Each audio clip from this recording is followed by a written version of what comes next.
and a couple other people were there, but Diddy was in London. Reportedly, he's in London. Right. Honestly, I think Puff's too smart for that. I think he got rid of that shit a long time ago. And the tapes, evidence, I think he got rid of that shit. You don't got that shit no more. I don't know. Man, soon that lawsuit came down, then that nigga deleted everything. Nigga deleted the files. Everything. If you still got that shit, you crazy. Allegedly. Did you read it live? Let's bring it in. Let's read. Hold on, man. Hold on. Let me get the screen. I don't know. I just sold the screen on this motherfucker. Damn. Hey, did you read the lawsuit? It's still on. Oh, it's still on. Yep, right here. It's still on. This house getting raided right here. Getting raided live on camera. Yeah, boy, getting raided. That boy getting raided. At the end of the day, that's what you call bad karma. Now, we had to debate the other time, like good karma and bad karma. That's bad karma. Look at Man, oh man, they got him. I'm in London. And then after that, they ran up in the script. I'm going out there with wrestling, nigga. Shut mouth. I'm not coming back. Would you come back if you were Diddy? That's a question. I'm gonna ask both you brothers. Would you come back if you was Diddy? Yeah or nay? I'm going out there with hang with Russ. That's AGTV. I'm with Russ, my nigga. Where Russ at? What that nigga at?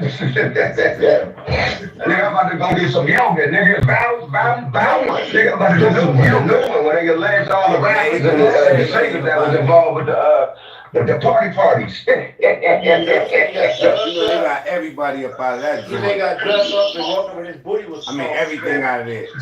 Hey, it sounds about right.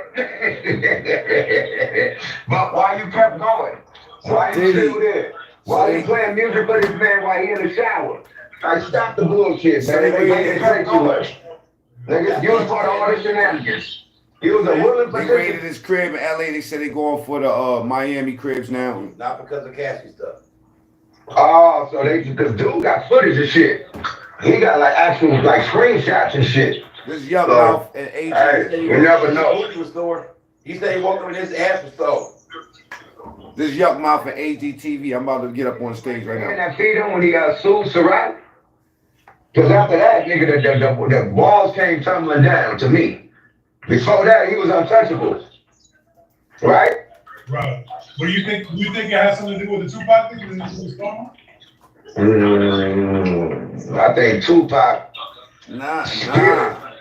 is out here putting all into the air, doing his 1-2. Because at the end of the day, man, you see, like, everything is coming. Like, even with old boy that went to jail, you know, for Tupac shit.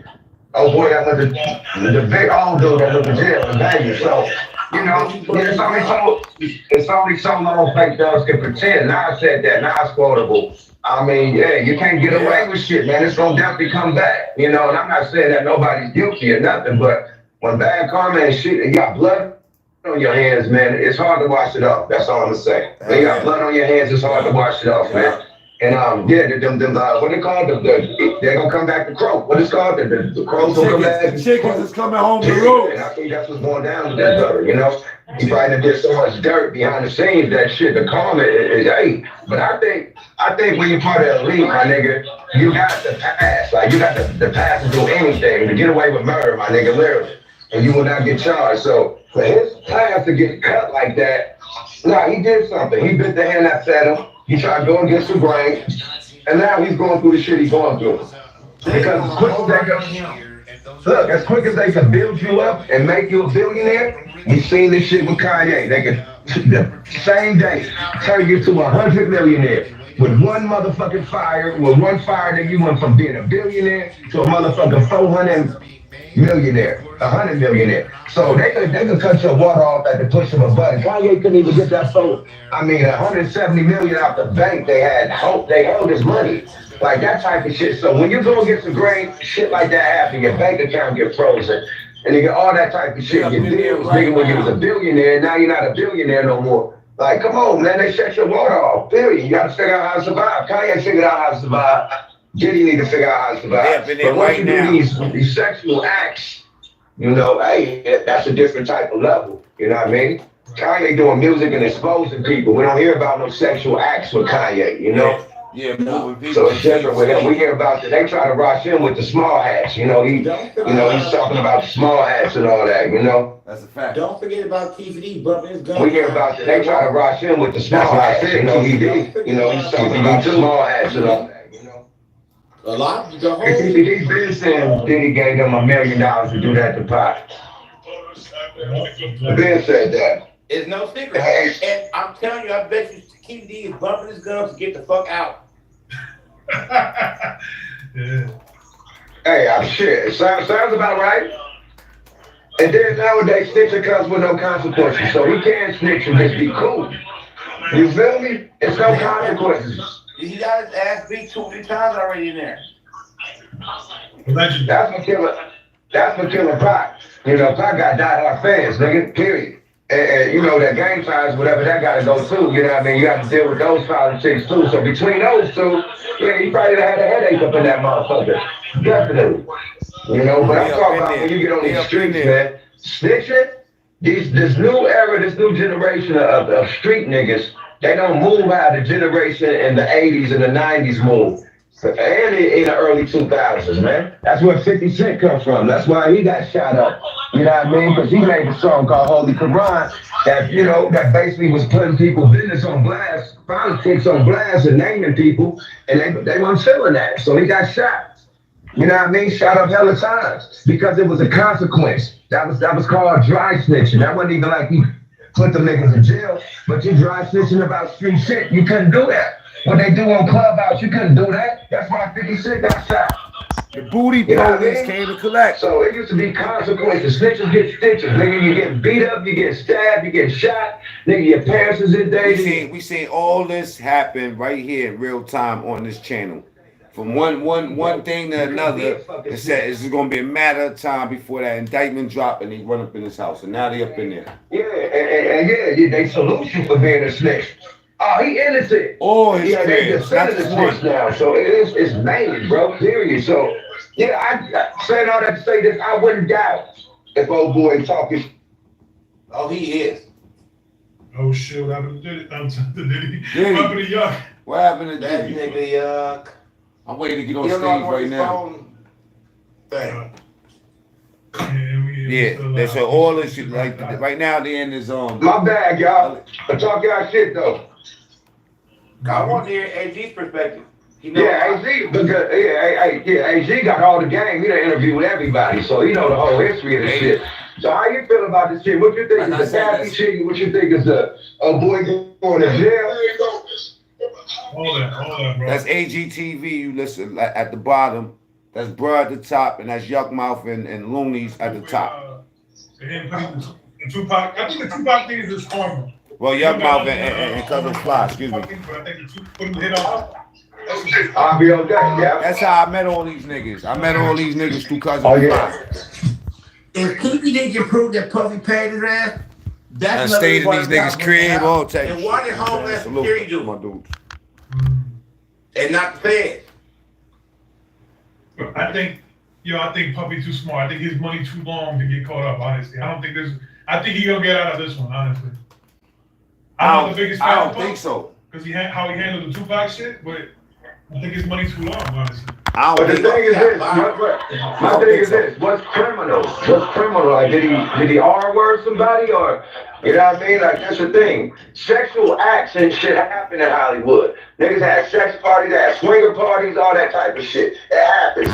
Most artists have a multitude of 10 to 15 bitches at they studio sessions at they party just for them. Each artist got at least 10 pieces by themselves that they invited. So they may rather walk around with an entourage of 20 females.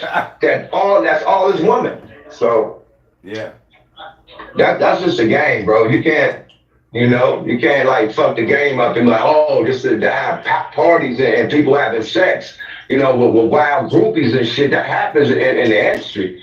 Right. Everybody got groupies. Tiger Woods got fucked over by his groupie. You know what I mean? Everybody got groupies in all levels of entertainment and people that got money. Period. Kobe got So- fucked over by it. Yeah, Kobe got fucked over by this groupie. It is what it is. You know what I mean? So, but at the end of the day, Kobe got fucked over because it was an R word attached to it. So the thing that fucked Puffy up is the R word being attached to it. That's it. And then They the said for SP, human trafficking too. I don't know how that goes. that thing, them two, that could fuck them up. The HT and the R word, that could fuck them completely up. But other than that, man, that shit that happened, bro. You a producer, you know what I mean? You fucked this up. Salute, illuminated. I'm just call you illuminated. Let me tell you something, right? Yeah, yeah, he's keeping it real. But at the end of the day, Diddy's on a whole different level of what we talking about. It's a whole different level. This is bigger than you just having a bunch of groupies and everybody smashing out some freaky orgy shit. You know what I mean? Corey Uncle put them all on blast. Huh? Hold on, they got little combs. Oh shit! Hold on, they got little combs and cuffs, my nigga. Get out of there. They got the sign it. Hold on. That's him. Yeah, that's the nigga. Hold on. They got Yeah, I'll be sure signing cuffs, nigga. I'll be sure signing cuffs. I wonder why. Man, make it screen like brighter, nigga. That shit is like hella dull. Make the screen brighter. We can't even see the shit. Ah, that's why. Yeah, you can't even see the shit. You got screen protection and other shit. Now I had my house rented. Why they take the kid? Oh, there you go. They arrested the son, nigga. Right there. They got in the cuffs. You see it? Oh, yeah. They got in the cuffs. Oh, the son in court. Got him. Puffy ain't coming back from London. Sorry about that.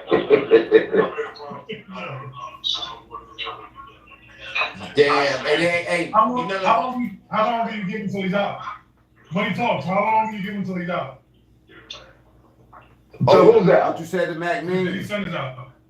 Diddy's son, nigga, is just going in the car. He's not even getting arrested. He's going in the car and coming right out the car. They just cuffed him for questioning. Yeah, he's not going nowhere. What they gonna charge him with?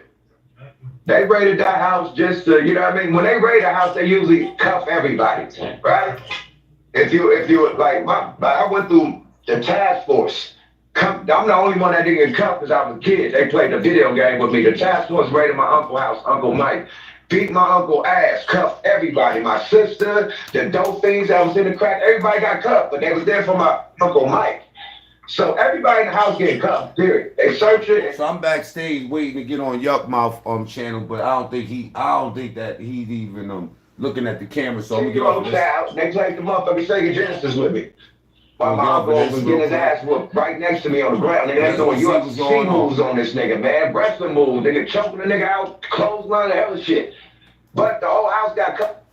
All right, so check it out. They said that they got his son in cuffs right now.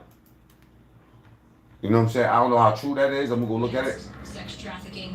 As you said, Sandra, there's several lawsuits against him for these allegations, all of which he has denied.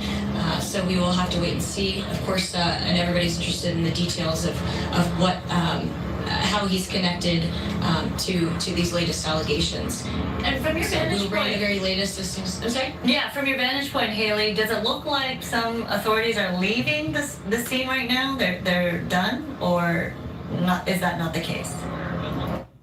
Well, but this, like you said, is going to be a very long process out here. This is just the very, very beginning. And the folks that they had taken into custody, they've moved them out of the area right now. And again, we wouldn't say that they are arrested. We don't know that for a fact. They took them into custody. A few of them still had cuffs on. Some of them didn't. So maybe this was a division of, you know, these are people that we know work here. These are people that may be associated with Sean Combs. So Now, mind you, this is Homeland Security that ran up in his spot, man. and until they know who they are, they're just going to keep them in custody and possibly just let them go later on. And I don't believe the word. Bro, you know I'm the one that shot you on your other that Yuck Mouth channel, right? Yuck Mouth chain, Mac Me and Tinkerbell. Let him live. Don't shoot him over here. We already shot him in Yuck Mouth shit. You know what I'm saying? It's okay. He could chill around. Tinkerbell. All right. You know? Like this and conduct a raid and make entry into a Holmby Hills mansion that's owned by a prominent. to time out for 86,000 seconds, I told Yuck them you on your own cast. What? Goofy, I've been backstage for 20 minutes waiting. You know what I'm saying? So what are you talking about? Mind your business, dick sucker. All right. These kinds of raids happen, or having them be conducted. It kind of shows that they do have enough evidence that their investigation is to a certain point where they have made a search warrant and they've gotten all of the evidence they need to have a search warrant, that they have to establish that a crime was possibly committed and there's evidence of probable cause and a crime that has taken place. So all of these things, they have to meet a threshold before law enforcement can just come together like this and approach a property and make entries. So we're seeing that here at Holmby Hills and also in Miami, where they are searching Sean Combs' Miami home as well. So again, this doesn't just happen overnight. This is a process that they've been working on for quite some time to make sure that they have enough evidence to be able to conduct a raid. Now, just to show you what type of power I wield over there, when you said Matt Mean doing his own thing, I don't know if that was trying to cap at me, you know what I'm saying? Like, I don't do my own thing already, or you was just letting them know that Mac is live. But I've been backstage for 20 minutes waiting for him to let me up. I just started this live, you know what I'm saying? You know, when it started live, been on this live for 16 minutes, you know what I'm saying? You know, but Yuck is trying to conduct this thing. Yuck know I got his back, and that's it, man. I ain't gotta, you know, that's it. Like this, especially with so many law enforcement agencies involved, investigators involved, and you see. I was on the show when I heard the news, so I just pressed the live button right now. Y'all get the lights up, man. I'm about to go back to Yuck Mouth shit right now. For quite some time. Again, we don't know what they're looking for. We don't know what the interest is right now. We can only presume that it is part of a sex trafficking investigation. Those are multiple lawsuits that Sean Combs have been facing this year alone, allegations that he denies, but clearly this could be all part of the process here. But again, law enforcement does just not go in willy-nilly into a home and conduct a raid like this unless they get the necessary evidence they need to get that search warrant to acquire entry as well. So if we could take a look from Haley's salute, Blackout, KJ, it does seem like there are more individuals gearing up, or maybe more investigators. They said they got his son in cuffs right now, man. I don't know about that one. Hey, Sandra, yes, we're actually trying to get an interview lined up, obviously live with the Department of Homeland Security. We had a lady come down here just a minute ago and give her card, so trying to contact her so we can, of course, get some official details from her, because everything that we're getting is basically behind the scenes from our law enforcement sources here. So basically, we don't have anything new yet. We're still just waiting to kind of figure out exactly what happened. We know, of course. What you mean y'all can't see me? Oh yeah, I was gonna call him, but you know what I mean? Like, it don't even matter. We're gonna talk about it tonight no matter what. So it's okay. Yuck is cool, you know what I'm saying, to do his thing right now, and I'm gonna do my thing right now. If he dropped the link, then I'll jump up there and we'll continue talking. But I'm trying to sort through this myself, all right? Yeah, it's still very. My boy, Velo up in the building. Let's go. Is largely, most of the law enforcement officers here, Sandra, are, of course, the Department of Homeland Security, and then we also have LASD and LAPD here as well. It's Ramadan, Velo. I'm trying to keep it PG around here. You know what I'm saying? We'll come back in late. At least for the next 2 weeks. It's like on the ground right there, you're dealing with a lot of officials, trying to get some answers, trying to. Let me see if Yuck and them drop the elevator for me real quick. Let me see, boom. They had it up there earlier, but I just got tired of waiting backstage, you know what I'm saying? So I said, let me drop a go live until they ready, you know what I'm saying? I'm gonna put this over here so I could see when they drop it. But yeah, Diddy crib is raided, man. They said he got his son in cuffs, allegedly, and some more shit, you know? They up in there. They up in there, though. Do or conduct a raid like this? Oh, you definitely, as Sandra, and what you're talking about really kind of shows exactly what you're trying to point out. That this didn't just happen overnight. This wasn't just an accusation and they came and, knocked down the doors and started tearing up the house. This was something that's an ongoing investigation. Lawyers, attorneys, and district attorneys, they all have to sign off on this. They have to look this over. Judges have to make that decision. Hey, Mr. Yuckmouth Chain, man, you see, let me explain something about me, man. You know what I'm saying? When you see me in there, I got a big wrench. I will shoot you down. I'll knock you down. You know what I mean? Like that, you feel me? That's the crib. You can't be up in yuck mouth shit with AGTV and you know what I'm saying, bruh, and Mac Mean and all that to and trolling, man. So I'm just telling you, play nice and I'll be nice. If you keep on going up in yuck mouth chat, running your mouth, I'm gonna shoot you over there. If you keep talking that shit over this chat, they're gonna shoot you over here. That's all we're gonna tell you. I'm not going through this with was you. giving All them right? a little bit of an issue, but in the end they got in there, and after that they made their way in very quickly. We didn't see any doors being smashed or things getting kicked in. It was basically a lot of opening up and just letting that garage door. Somebody got in there and they opened up. They said Diddy done got everything up out of there. Whatever he could have possibly had up in there, that shit is out of here. You know what I'm saying? We're curious what was going on, and they opened up that garage door. But again, the forceful entry part of it, it really truly was just a little bit here at that side gate. Everything else was very quick and with etiquette would be the best way to say it. Yeah. Of course, well, I mean, you ain't got no choice but to have etiquette. There's nowhere in the world you're gonna find nothing in this nigga In crib. terms of many stories we've covered like this, it was very easy entry. not gonna find and they were nothing able in to his crib. access the property and get on site. So clearly, they're ready for anything. Whatever they're going to be met with, you don't know. They got it like this SWAT out here, man. You know what I'm saying? Yup. Well, Che, put you in timeout.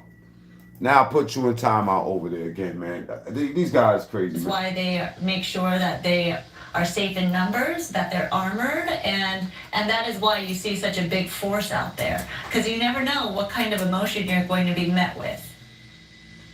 Definitely, and emotion is really what plays a lot of it, and that's one of the things that we were talking about is, you know, right now, that was the gate that they were having all that trouble. They're actually looking at that actual door and propping it open, but that was the door that was giving them trouble, and I was trying to figure out if that is actually maybe like a private entrance for that back house. It does actually look like it. It seems like, you know, if you're staying there, that's how you get in and out without going. That's probably where that dude Rod was staying at, in that back door right there. Through the actual house itself, but you can see they still have personnel there on scene. It's party here. House. There's 3 properties that I would say on this big piece of property. They all have some sort of somebody there, just making sure that there isn't anything being taken or anything moving in and out, and or another person in that area. But that main house, there's still a number of folks that do, like armored. Houston, we got a problem. We've seen go in It's about to and get not out. seen come out. But there's some of those. Now I don't want to see nobody down like that, you know. But this right here is self-explanatory. There's some people that's in heaven right now. They in heaven right now. Trust me, man. Not Mac me. You know what I'm saying? Let me go check this out. It's crazy, man. King Academics is live. Let me see what he talking about, man. That's what he call us up. Hold on. They still ain't dropped that link. Y'all doing too much. So he got a lot going on. All right? Filed, and there was an NYPD leak about a criminal probe. Now you'll remember that lawsuit filed by a former girlfriend of Diddy's, the prominent R&B star Cassie, and there were some very, very damaging and disturbing claims made by Cassie against Diddy to the tune of sexual assault, degradation, and the like. And then she retracted that lawsuit after an undisclosed... Okay, they playing what I'm playing now. All right, let's go. Until you drop that. And then she retracted that lawsuit after an undisclosed amount was settled on. Remember, she was asking, I believe, somewhere in the $30 million range of damages, but not more than a week after that lawsuit was filed, it was dropped over an undisclosed settlement. So I'm not saying that this is in any way connected to this.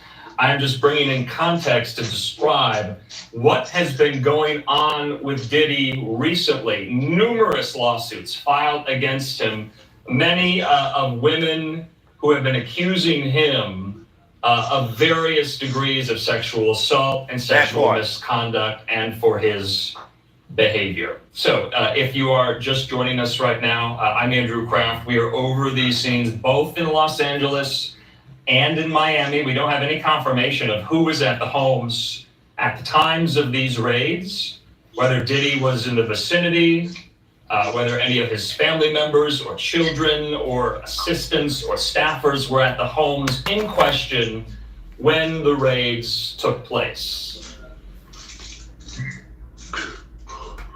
Party crib. Niggas up in here partying. Big time. This shit wild, bro. Big time. Somebody said this house is gonna get raided. I think Whack 100 was saying this nigga about to get raided. Whack 100 always predict when the nigga about to get raided. I think Reggie was saying it too. No, Reggie Wright said it too. Them two niggas. He said Whack 100 predicting it. The other people saying different stuff, man. You know what I'm saying? Like, how do you know every time something's gonna happen?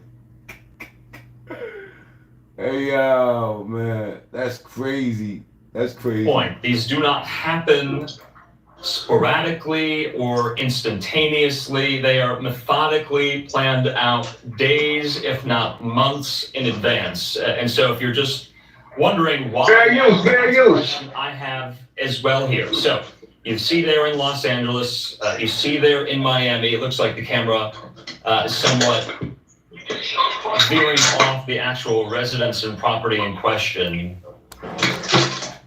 from Diddy. We're going to keep it up nonetheless. This is coming to us from our partner WSVN down there in South Florida. So in the meantime, we're going to keep this up. We're going to be bringing in voices to help us make sense of this story. Why now? What could go into a probe like this, a federal sex trafficking probe? And who, if we find this out, might be implicated? Is it Diddy himself? Is it not Diddy? Are some of his associates intertwined with this? We just don't know those details right now. Wow. Yeah, when's the last time you talked to Puff?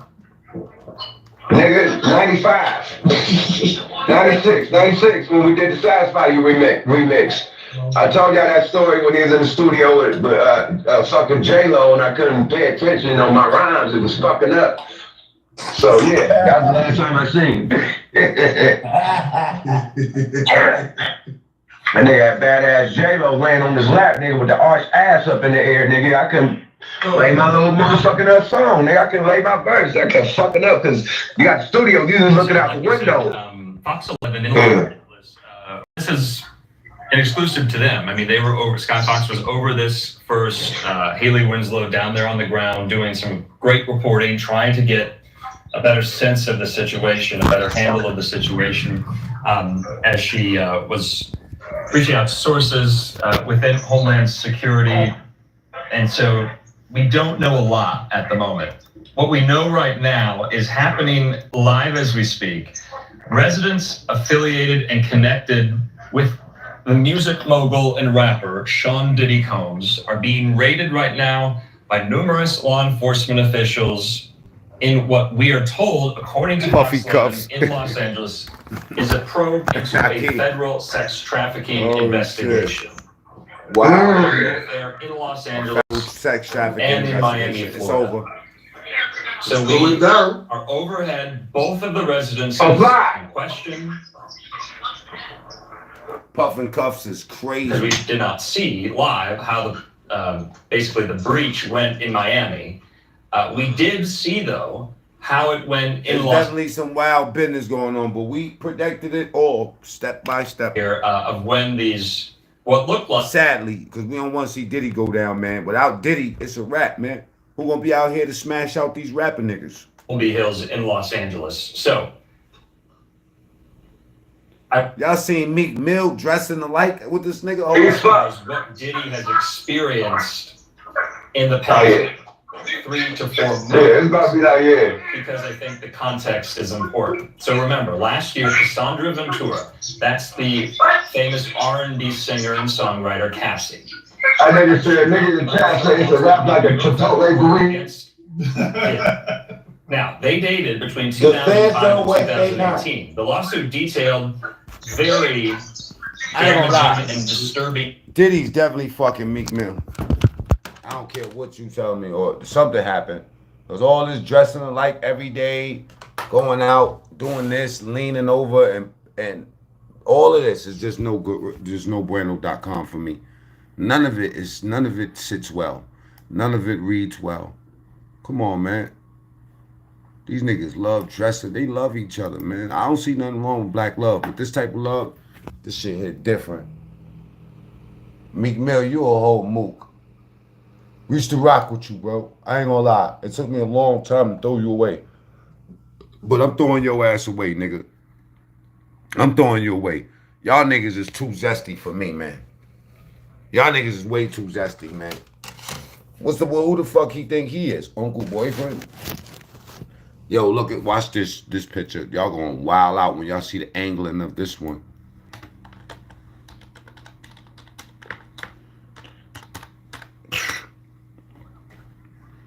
Oh my God. Where's that picture with that Fendi on that they had?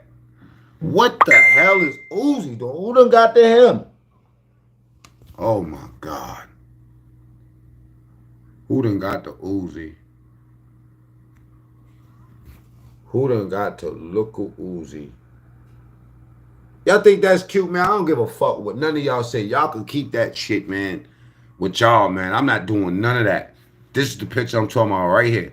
I'm not doing none of that. Forget it. Hang it up. Bye-bye. Talking to him crazy. Come on, daddy. I like when you wet like that, daddy. Come on, daddy. Show me something, daddy. Go ahead. Twist it around, daddy. Love the way when you do it like that, daddy. Come on, daddy. You know what I'm saying, daddy? All this daddying. So I saw the video of Diddy calling Meek Mill's daddy. And then now I see a picture of them matching, like dressing. The first song that came to my mind was Twin, where have you been? Nobody knows you like I do. What? And what's up with Diddy in the song I Need a Girl featuring Usher? In the song, this man said, "You was more than my girl, we was like brothers. All night we'll play fight under covers." Wow. What the hell does that mean? Can somebody tell me? Yo, people are petty as shit. Petty Pendergrass.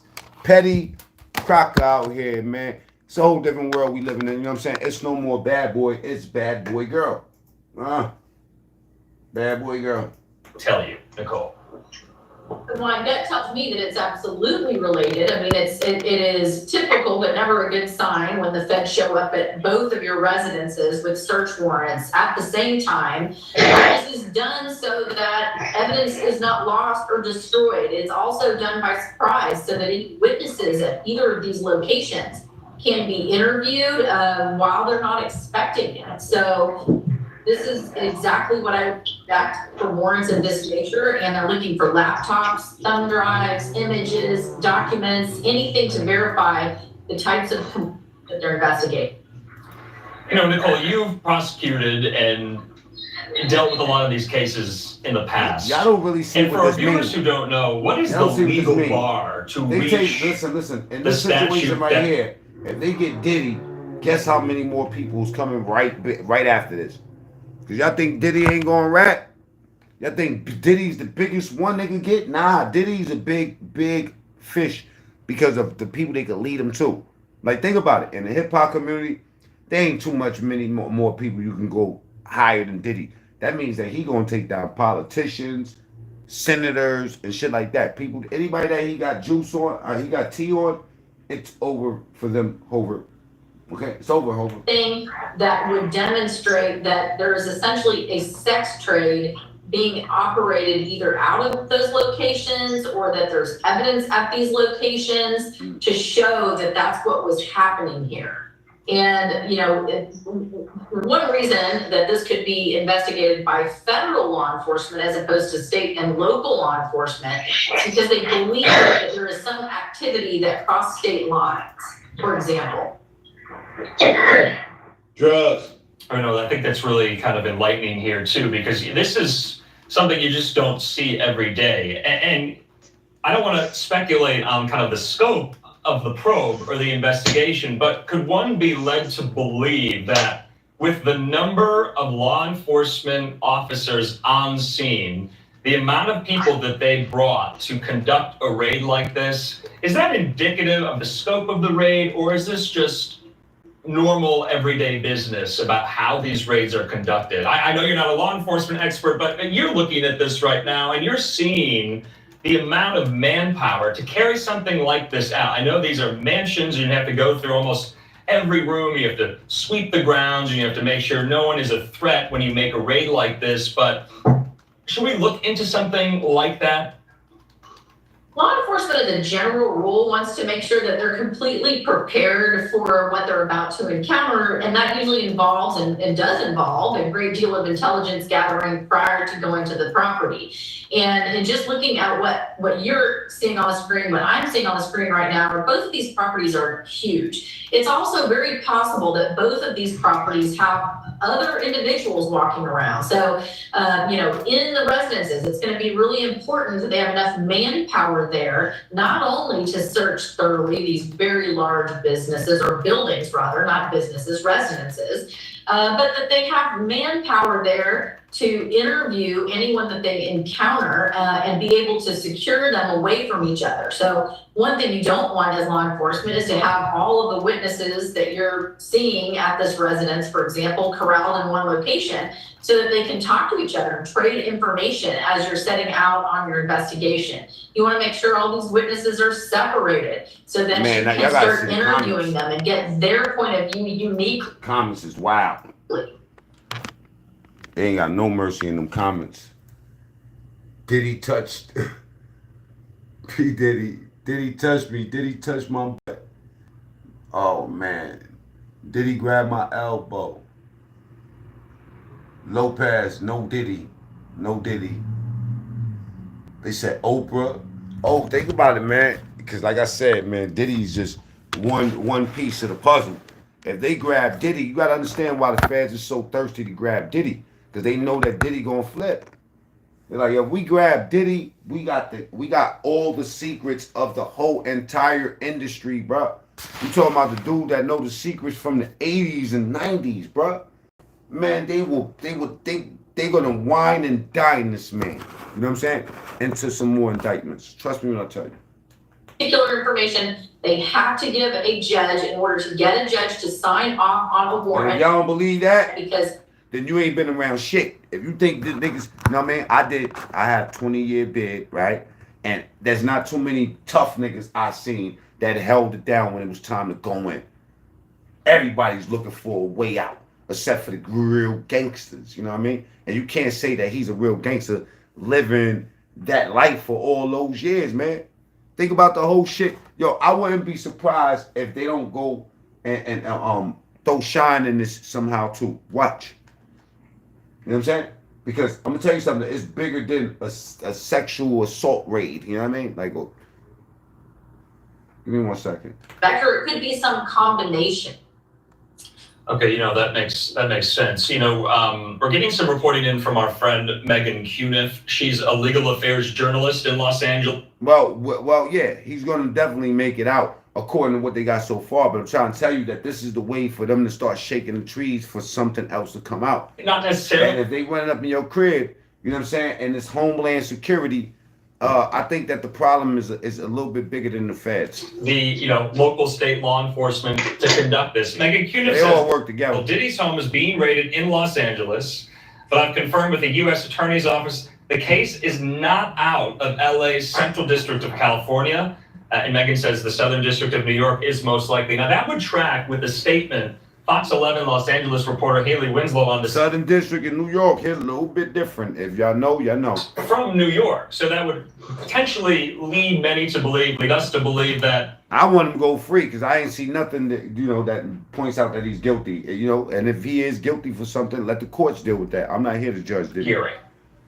I think that I thought I told you that we don't possible, stop. and it's possible that even though there's not maybe a federal investigation going on. And being a freak ass nigga doesn't mean that you should have to go to jail just because somebody, you know, that they want to rob you for your money now. Let's not act like we're dumb. Like these people, you know what I'm saying, don't see rich dudes all the time and be all up on them, you know, like trying to rock them later on for money. You know, they look at it as a money grab, you know. They're not looking at. Meanwhile, they wanted to do everything to get inside that party, everything to go suck everybody off and pop Molly and Cristal and all that, you know what I'm saying?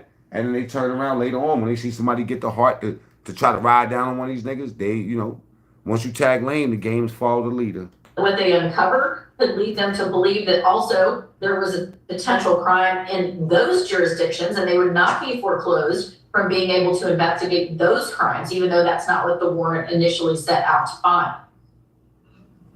You know, so is it customary for where the... Of course he's gonna tell, Graham. Of course he's gonna tell. I don't have no faith that he's not gonna tell.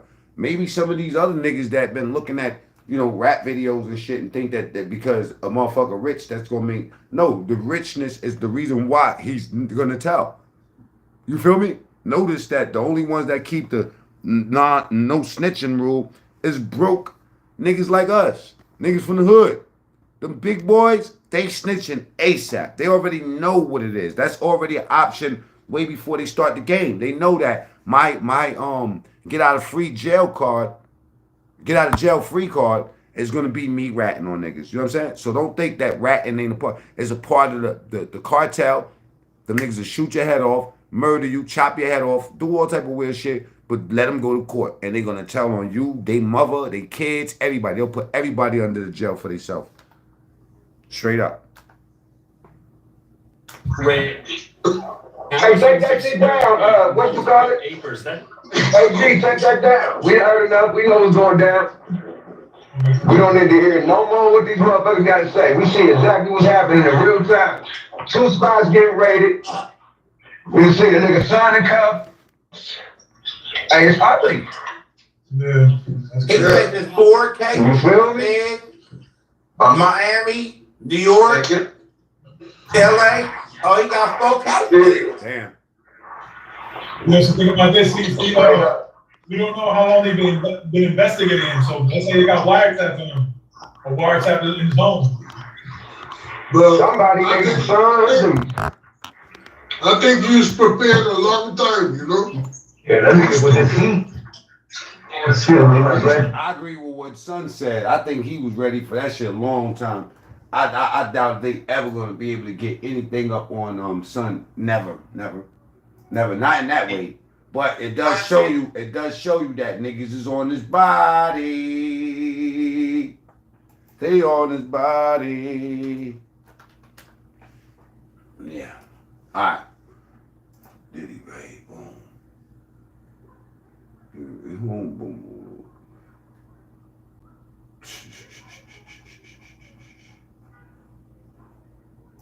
Connected to sex trafficking. Man, I would never want to go through all the shit I've been through in life just to get to this point where they locking me up for sex trafficking.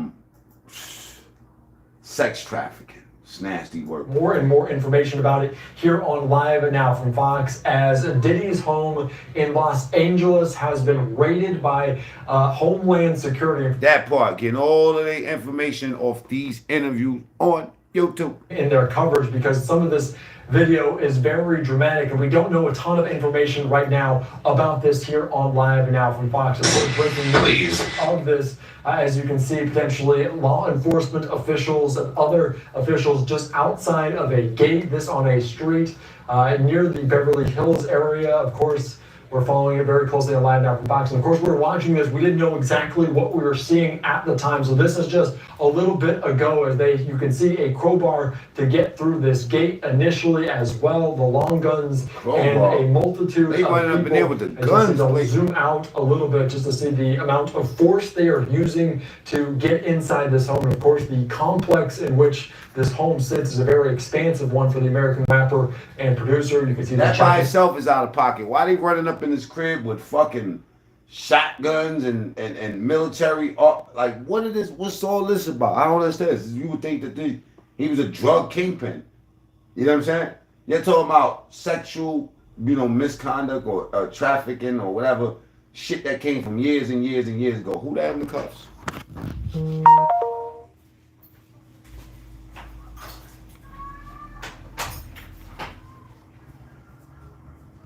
That's crazy. They got mad people over there. That's crazy, man.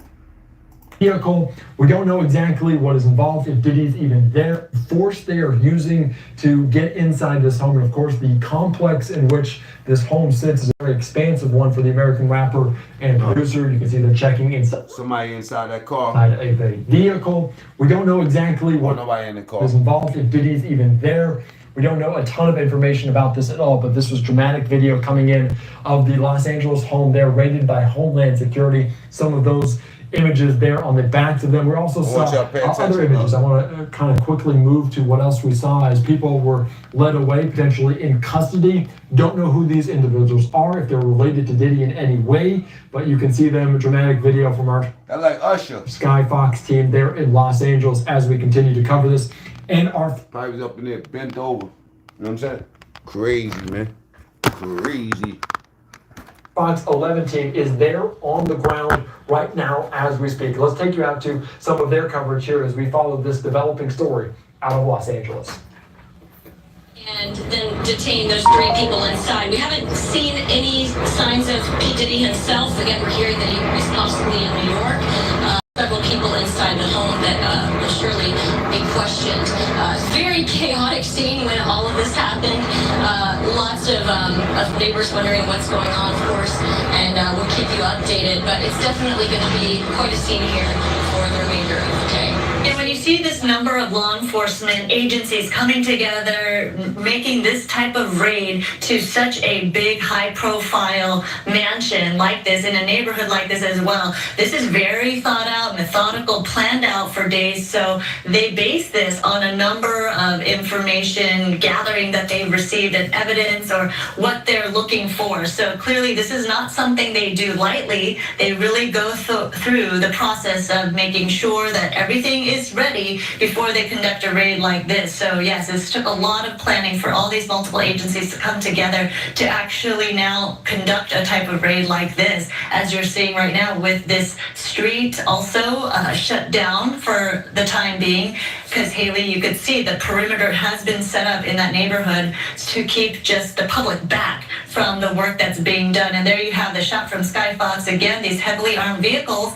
right next to all those luxury cars. You already see a Porsche, a G-Wagon, so many luxury cars right there on that property. So it is a very differing juxtaposition there of what you're seeing. But look at this mansion here in Holmby Hills where the raid is taking place. Again, we don't know what exactly they're looking for, who they're looking for, but again, this could possibly be linked to a sex trafficking investigation involving rapper Sean Combs, the music executive. But as you heard from Haley right there, she believes, and she's been hearing, that we do not think that Sean Combs is on that property at home right now. He may be in New York as this raid is being conducted. But we do know from our reporting that over the course of the year already, just as early as March this year, there have been several lawsuits filed against Sean Combs. So clearly this could be part of it. We are not sure at this point. But again, Stu, if you could hear me,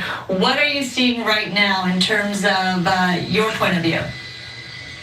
Well, again, you saw some of those officers right there at that one of the back houses. They did bring a ladder in.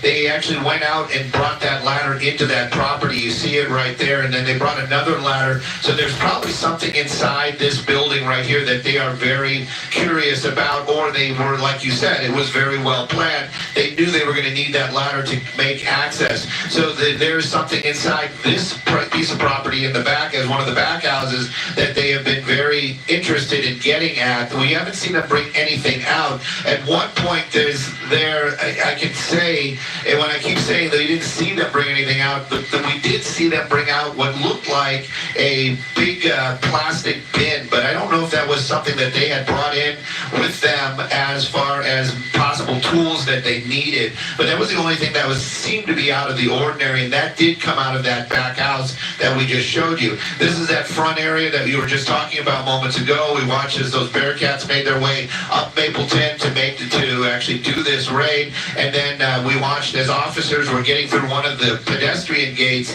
over here on this side of the property. Once they had breached that, well, then they opened those gates up right there, and those armored vehicles rolled in. They were very quick in whatever they needed to do to seize that home. That garage door went up very quickly, and it doesn't seem to be actually a garage inside there. We've been trying to peek in with the camera every now and then. It looks like there's a large table inside there, so that might have been an office area or some sort of staging area, and that's where we believe that most of the people that we see in custody came from. At least that's where we watched them exit this building with the officers early on when this raid was just starting. As it stands right now, you've got plenty of these armored law enforcement still walking the property. You see them walking in pairs. A lot less of those weapons out, so they are less on the defensive as it would be. And you can see them just kind of making their way through that property. But I can tell you, every home that's on here, meaning there's 3 major homes. This one right here, there's a couple of officers still inside there. We know at least one officer is still inside here. So they're still standing guard. So that whatever it is that they're doing, this isn't over by any means, and I think this is probably just getting underway. They just want to make sure that all these buildings are secure, and if there is anybody on this property, that they are in custody before they actually start whatever it is that they're looking for. But again, as you mentioned, very well planned, very quickly executed, and of course a number of officers out here. I couldn't even venture to say how many of these armored officers that are on the property. You can see them right there, and this is just a small group. That was also one of the things. As soon as they made their way into that pedestrian gate, the first thing they did was open up all those doors on that Range Rover, and then made their way into this portion of the home. And that's that garage that we've been talking about. That garage door went up very quickly, and of all the people that we've seen come out of the building, that's where they all came from. They walked them out, put them in this little corner right here, and that's where they've been questioning them ever since. Another ladder, as you were mentioning, a couple of ladders on site as part of this raid. I don't know what they're looking for or where they're trying to reach, but yeah, we did see somebody carrying a ladder, the second one on the property right now. It does seem like there are 3 different buildings on this property, the main mansion, and then 2 guest houses, for lack of better knowledge in terms of what they are exactly used for. But yes, 2 smaller type houses on the lot as well, and of course the pool right there in the middle with the grass lawn. So clearly, yeah, this is going to take time, and that is why probably there are so many personnel on site to go through everything and do the search that they're conducting. We, again, don't know a lot of information in terms of what evidence they're trying to collect, who they're looking for, or why they made the raid to begin with. But again, this could possibly be involving the sex trafficking investigation. And again, when we get more details, of course, we'll bring it to you. But this is going to be a while. You see the Department of Homeland Security officers right there in that Bearcat. You know, this could be phase 2 of what to do now, what they're searching for, and making sure they have all their information they need when they conduct a raid like this and go through the process of going through that property. It is a big mansion indeed, owned by Bad Boy Films and one of Sean Combs's children. So again, this happening just about 20 minutes ago at this point. We do have video from earlier, if we could show you that, and we have been showing some of that to you in a bigger box, as a juxtaposed to the live pictures you're seeing right now. But when they made entry, it was very methodical, and they did have many different law enforcement officials here as a unified operation and a lot of them making sure that those entry points are secure and they're able to make entry altogether with very, very little use of force. So clearly it is a process whenever you conduct a raid like this. So again, we do have Haley Winslow on the ground as well. She is pushed back to a certain perimeter though, so they're very differing vantage points that we can see. But if we do look at the ground shot there, you see law enforcement on the ground there as well. Haley, anything changing where you're at right now? Just a lot more people showing up on scene. It's been pretty hectic out here. This all unfolded about 25 minutes ago, and I apologize that you couldn't hear me clearly earlier. It's very loud, especially we've got, of course, Sky Fox showing you all of this from overhead. But basically, it all started about 25 minutes ago. 30 or so law enforcement vehicles that were from the Department of Homeland Security, LASD, of course, LAPD assisting in this as well. And they pulled up to this home that's registered to Bad Boy Films, part of Bad Boy Entertainment, one of Pete Diddy's companies, and the home's also registered to one of his daughters. So they basically all got out of the 3 Bearcats. They went in. They were obviously armed. They pulled a few people out, as Stu was telling you up in Sky Fox. But we're hearing that Pete Diddy may not even be here. We of course haven't seen him. We understand he may have flown on a private jet to New York, which I'm sure kind of threw off their plan, although this was very strategically organized. So I would assume by now, whether he is in New York or not, that he is likely in custody if he is involved in this.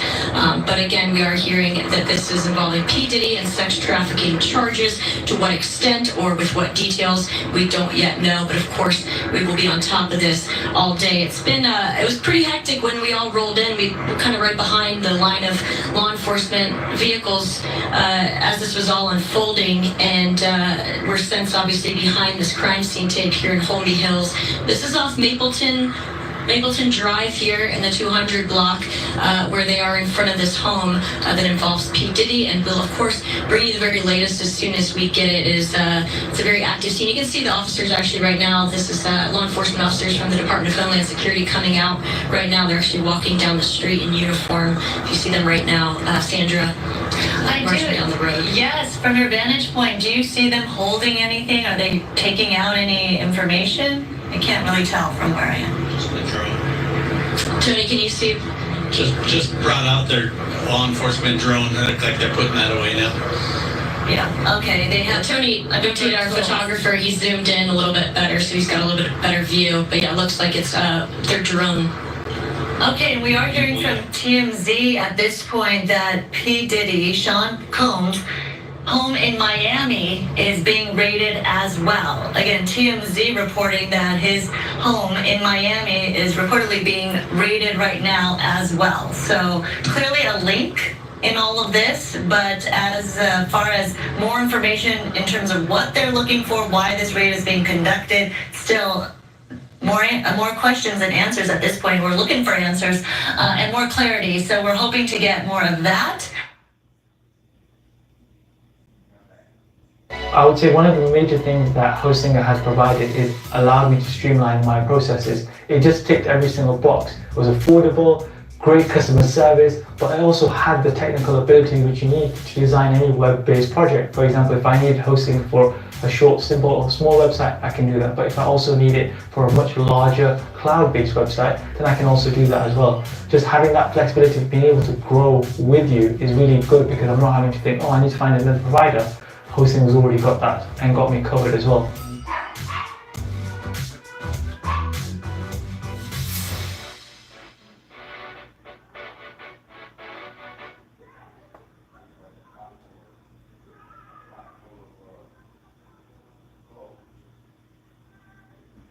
Free Tax USA to the rescue. Meet Bob. Bob just got his tax forms. It's that time of the year again. Bob knows he has 2 options. Struggle. My bad. Marco, if you... That Miami joint, you know what I'm saying? It's that it makes it hit a little bit different when they running all around knocking, you know what I'm saying, everything that you got going on. I can see they just ran up in one crib, but they ain't just do that. You know what I'm saying? They running up at everything, man. But you know, let's pray for Diddy, man. Let's hope that he get past this shit, man. I don't know why this ain't playing. Disclosed amount was settled on. Remember, she was asking, I believe, somewhere in the $30 million range. Let me go to academics, man, because academics, I know academics is wilding right now. I know academics out here wilding right now. Gotta be.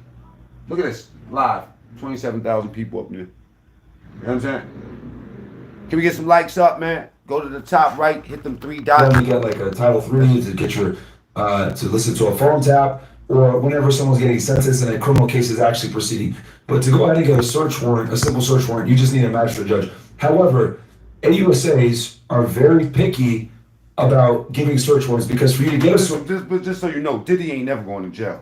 Search warrant, you have to go through a federal prosecutor to do it, and then the U.S. Attorney's Office files a search warrant on your behalf, right, with the judge, and then you go ahead and you're able to go ahead and execute it. So whenever you have somebody high profile like a Diddy, like R. Kelly, because R. Kelly actually, HSI did the R. Kelly case as well. Anytime you have a high profile guy and they know that they're going to have the news out there with them doing raids, etc., they're going to make sure that search warrant is airtight. They're going to make sure they have a lot of probable cause. Now, with that said, for them to get a search warrant like this tells me they have multiple informants as source of information, more than likely. People that are cooperating, giving them information. Because for you to be able to get inside of a house, you need actionable info within somewhere between 2 weeks to a month. So that tells me that someone was in the room, saw some stuff that was questionable, contacted the feds, and they were to go in and get that search warrant through a judge, because the search warrant needs to be fresh with information for you to be able to get in, especially when you got someone high profile like this. Okay, so again, excuse my ignorance, but because I think a lot of people view the feds as, like, we don't even know what they do on a daily. So wait, how would this even be initiated? Like, does someone come to someone's cubicle and be like, hey, I think Diddy's fucking a bunch of people and trafficking in them. Like, how does this even get started? Like, okay, say you're an agent, right? Because you used to be an agent. If you're an agent, how would you get this started? Do you have to go to your superior? Do you have to, like, kind of get other people on board with this? Because I can't imagine a judge is just like, you have a thought and then you just write it up and the judge just listens to it immediately. Who would you have to talk to get, because it got to be an investigation of some sorts before this even starts, right? Yeah, so I can take, there's many ways that this could begin, but I can give you a typical scenario of how it'll happen, right? Okay. So you'll be sitting there, right, and you'll get a tip, right, like the duty agent, right? So there's something called a duty agent, and the duty agent is the guy that's on call that day. So it can be very easy where, like, someone will call him a tip, hey, I got this information, blah, blah, blah. It gets fielded to the duty agent. Now, if nobody already has an open case on Diddy, the duty agent is responsible for either A, taking that case, or delegating it to the proper group. Now, this is the LA field office, right? And guys, I'm gonna give you a lot of detail here, so bear with me. So this is the LA field office. I know they have a human trafficking group and they have a human smuggling group.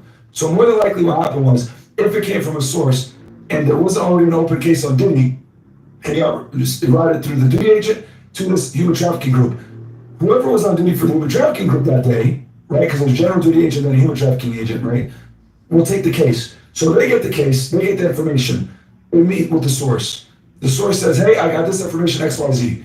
The agent verifies it, what information do you have? Oh, I got toll records, I was in the house, I got these pictures, blah, blah, blah, right? So the agent, looking at the information, will then decide, okay, I'm gonna open up an actual formal Get the lights up, man, go to the top right, hit them 3 dots. Investigation. They open up a case, they generate a case number. Once they generate a case number, they put in that initial report of investigation, right, or ROI.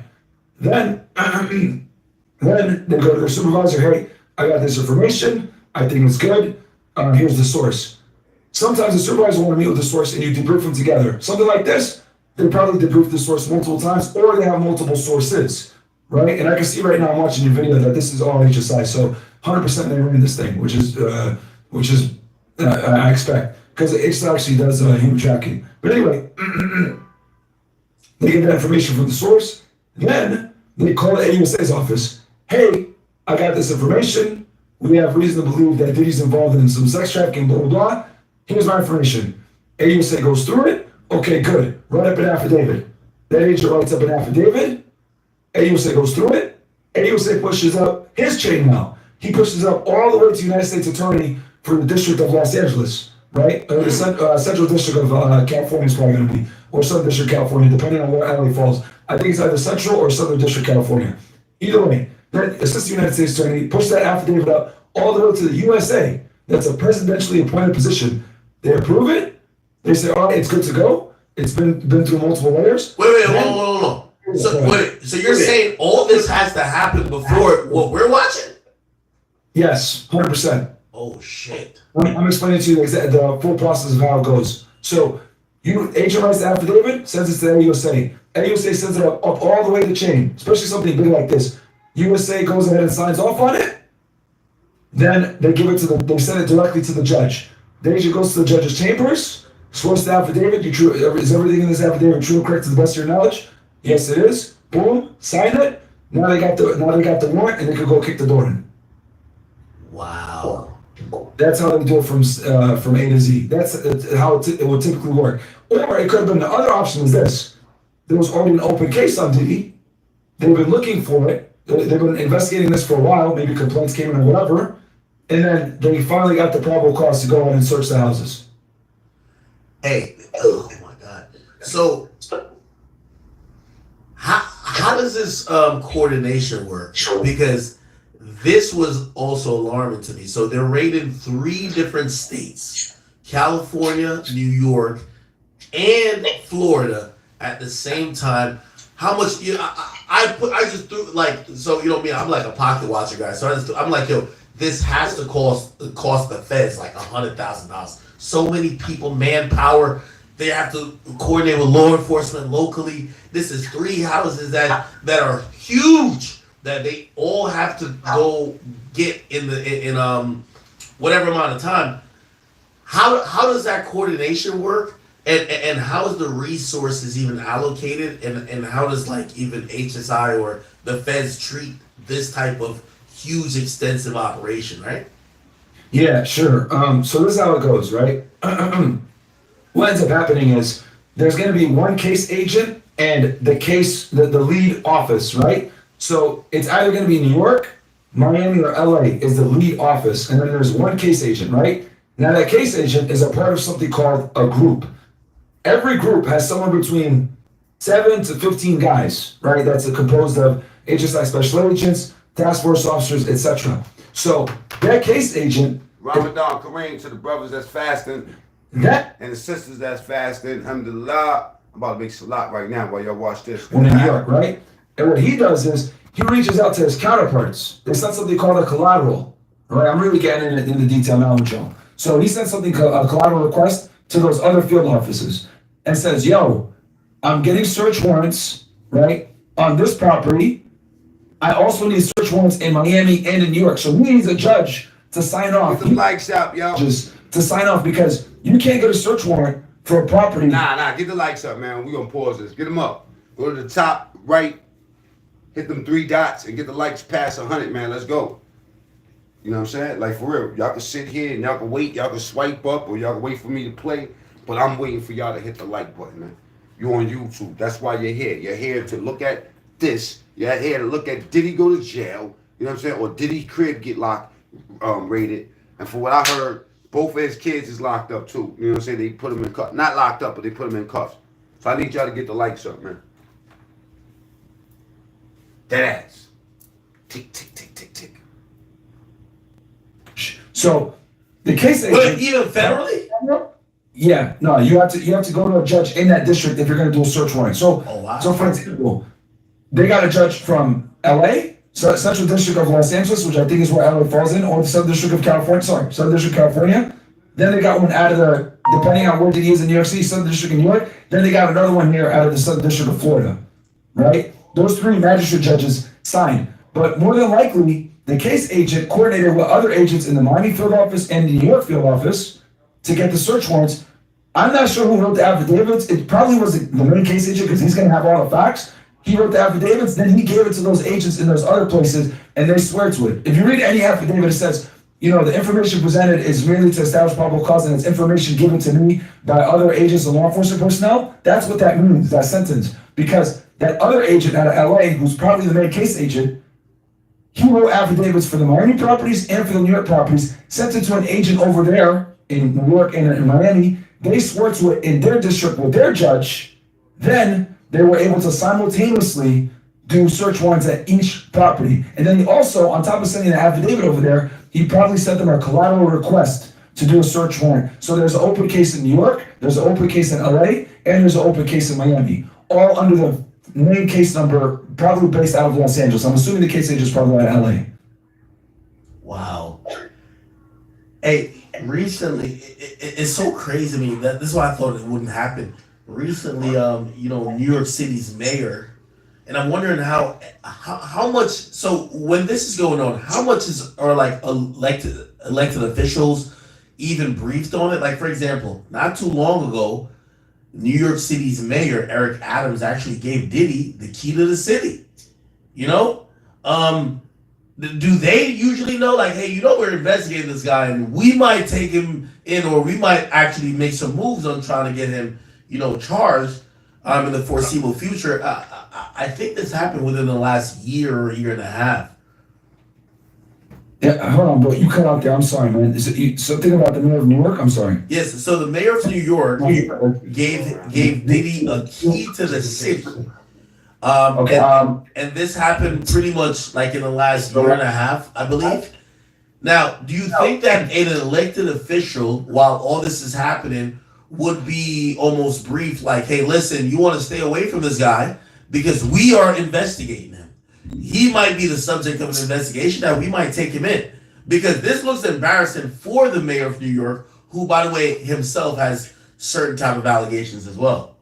Yeah, no, they definitely didn't tell him anything. Guaranteed. Really? Yeah, you should. Yeah, like, whenever you're doing an investigation like this, high profile or whatever it may be, you're gonna do everything in your power. And I'm looking at your video right now, like from this. I can see that there's higher level brass at this search warrant too. Like everybody's out here. I'm looking right now at your video. Wait, how can you tell? I can tell because the way they're dressed. So like the guys that are there wearing suits and shit like that, those do, like 99% of HSI agents don't wear a suit every day to work. They just don't. Like, bro, we used to make fun of people that do that shit, right? So I see guys in formal wearing, etc. Those guys are more than likely assistant special agents in charge, special agents in charge, deputy special agents in charge, etc. Something big like this, I'm sure that they would all be out there too. But yeah. But as far as like the mayor of New York, nah, they didn't tell him shit, bro, guaranteed. Like they especially if he has his own allegations going. Whenever the feds are doing cases like this, they try to keep it hush-hush because they know it'll be a big deal if it gets out there. The fact that they were able to pull this off without the press being out there immediately and disrupting what they got going on, hey, they did some pretty good OPSEC. Wow. So, okay. Now, a lot of people are looking at this and they're thinking that Diddy is already in cuffs. From what I heard on the news report, they said the feds probably strategically planned this because Diddy boarded a plane leaving either the LA or the Miami residence today, and they did it while he was away. But I can imagine wherever he landed at, they probably greeted him and probably served him, saying, hey, listen, we did do search warrant or whatever.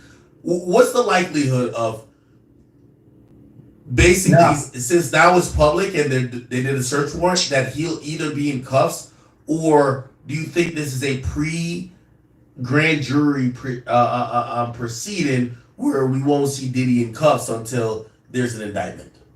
Yeah, so the thing is they don't really need to do anything as far as like letting the subject of the search warrant know. The only thing they have to do is they got to give Diddy a return. So once they do their search warrant and they're done, they have to give him a list of all the things they took from him, right? So that he knows, and it's going to be numbered and all that other stuff, right? Because you have to do that by law. Whatever you take, you have to let them know what you took specifically. However, the fact that they're doing a search warrant, it's not good. I would say there's a very high likelihood that he might get arrested after this. Because what people need to understand is you need a significant amount of probable cause to go into someone's home, right? So when you look at like getting a search warrant, right, for like a phone, or is getting a search warrant for like a computer, or getting a search warrant for a house or an email, etc., the house is always at the top of the hierarchy because that's considered your castle, right? So for you to be able to get a search warrant on a home, it requires by far the most probable cause. I'll say the only thing that beats out a house is getting a wiretap for probable cause. So, and can I ask you this? Yeah, go ahead. So now here's also the thing that I think makes this very interesting. Like some of the allegations and what we just heard publicly, they span all the way back to the 90s. Yeah. Now, because of the time span, how does that change the scenario? Because, like, again, if someone is like, yo, hey, listen, this happened, yo, there might be a couple of VHS tapes this motherfucker kept of like him having these little orgies. It's like, what is the time span of this criminal, accusation? Because really, it spanned from the 90s to now. How would like HSI or any like government body treat that? So that's a really good question. All right. So the most federal crimes have a 5-year statute of limitations, right? I'm looking. It looks like the FBI's out there too. I'm looking at this Fox News thing. It looks like that. Really? I can tell from their vest. It looks like the bureau's out there too. Oh, okay. Fuck. So all right. And the sheriff's office, it looks like. But anyway, most federal crimes have a 5-year statute of limitations, right?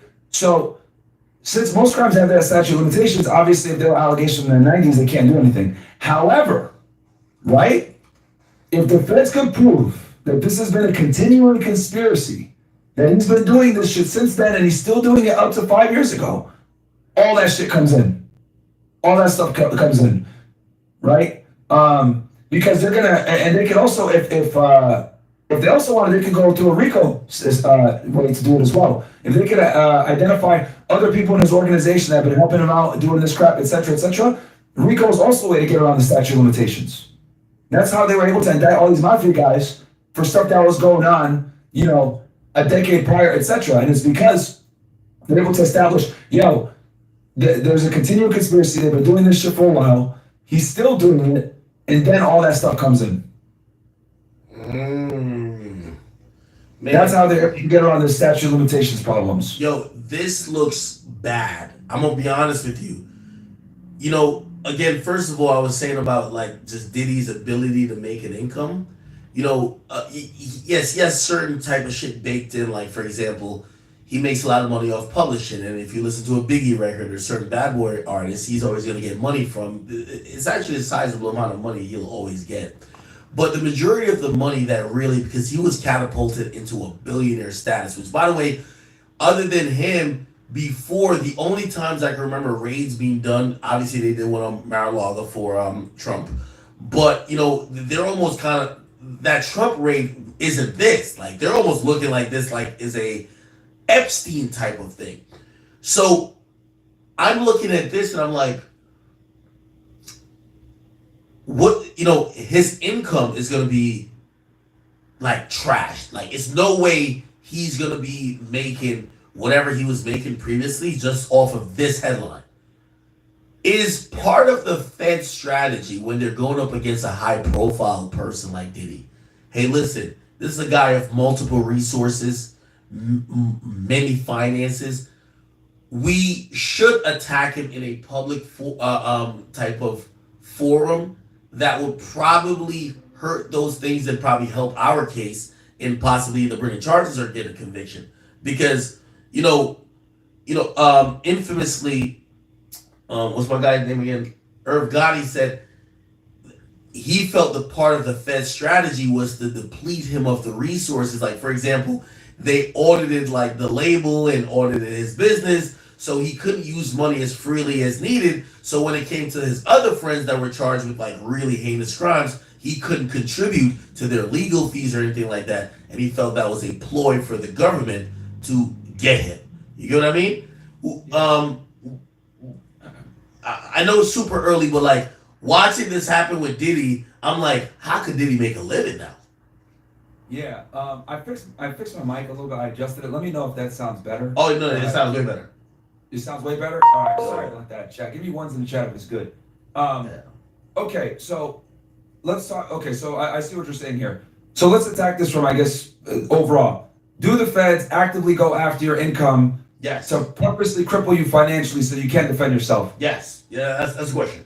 The answer is it depends. So if they know that your money is illicit, they will. They'll freeze your bank accounts. They know you're a drug dealer, etc. They will, right?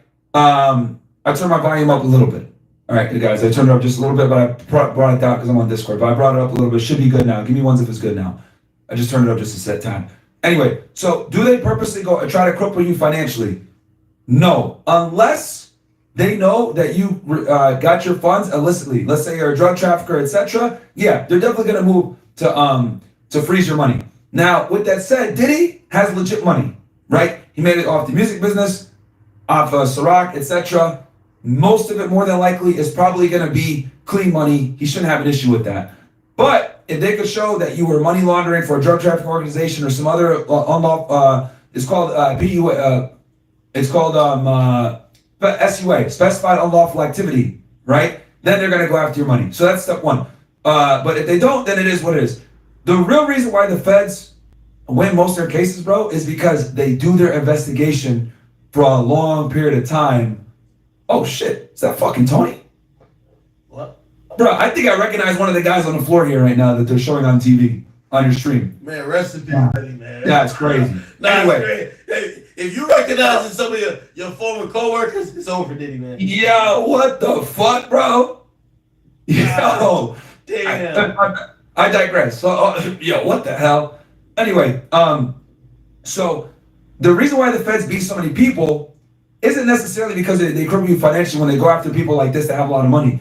It's because they've done their investigation for years prior to them coming after you, right? Or at least a year or several months. Like, they're not going to go ahead and execute a search warrant unless they're 100% certain that they're going to probably get some evidence out of that. And they're not going to indict you unless they're 100% sure that they're going to win the case. The fucking the United States Attorney's Office, bro, has like a 98% win rate, and it's because they don't even indict unless they're ready for trial. I remember, I'll tell you guys this from personal experience. So anytime I would give my grand jury package to an AUSA, right, which is all the documents, all the evidence to indict the case, the AUSA would always tell me, I need more. And I'm like, what the fuck? Why do you need so much, bro? This is probable cause.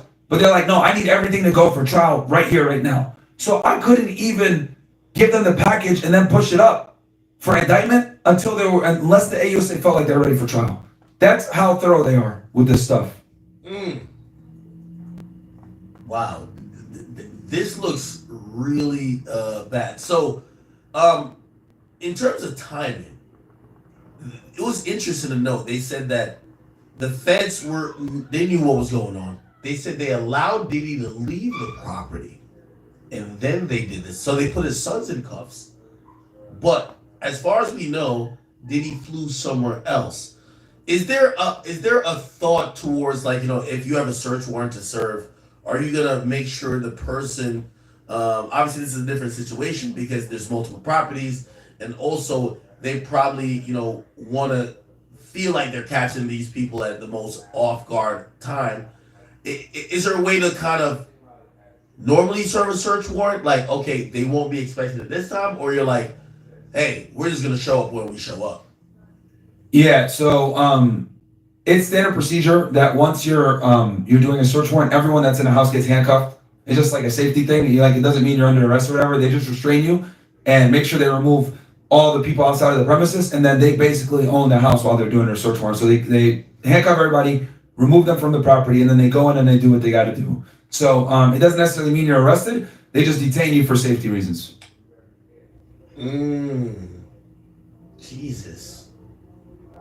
By the way, according to what at least First 11 is saying, or First Coast News is saying, they're saying that the feds are looking into possibly charges of, you know, sex trafficking, illegal possessions of firearms. Let me see what else they said. So sources tell NBC. Get them likes up, man. I had to go make my salat and all that. You know what I'm saying? Diddy is the subject of a federal. Once they got away with locking up Bill Cosby, oh, that was a wrap. They coming for everybody after that, man. You might as well just hang it up, man. You got any dirt on you, they coming for you. It's a dub. Allegations of sex trafficking, witnesses, okay, that's a problem, with sex trafficking, assault, drug possession, illegal firearm possession. Wow.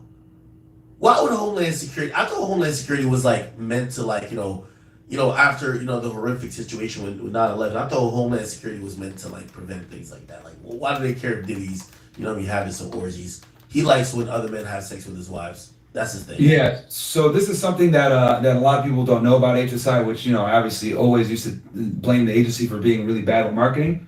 Human trafficking is actually like an HSI-led crime. I know people say, "Oh, the FBI does it too," blah blah. Yeah, they do, but I would say more than the HSI does it more often and are better at it. And the reason why a lot of times is because they can do human trafficking domestically with like U.S. citizens, as you see right now. And they can also do human trafficking with foreign nationals, because the FBI doesn't really have the capability of doing investigations on foreign nationals on cases that also involve immigration. Like, yeah, they have immigration authority, but they don't have the going through the ability to really deal with it, right? Because they don't have access to aid. They going through the computers, the tunnels in the crib, and all that. They going through the whole shit bit of that.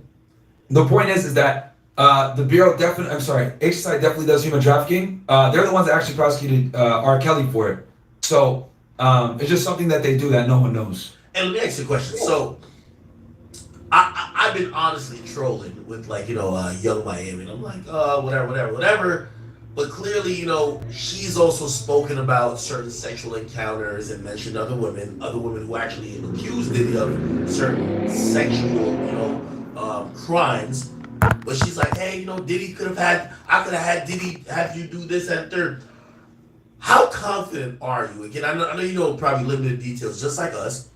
How confident are you that with all what we're seeing now, right? That there was probably at least someone who is speaking. I'm noticing a trend of when I go live, that people that rock with me start going live the exact same time. What's that about? I thought that dudes would support you instead of going live when they see you go live. It's the days of me helping you fools be more devils, I'm done. If I see something special in you and I think that you need to be helped, then I'll help you and I don't want to expect nothing out of you. That's just how the game go. But when you support everybody, and you start to see too many of the same patterns, now go ask yourself who live and where everybody at.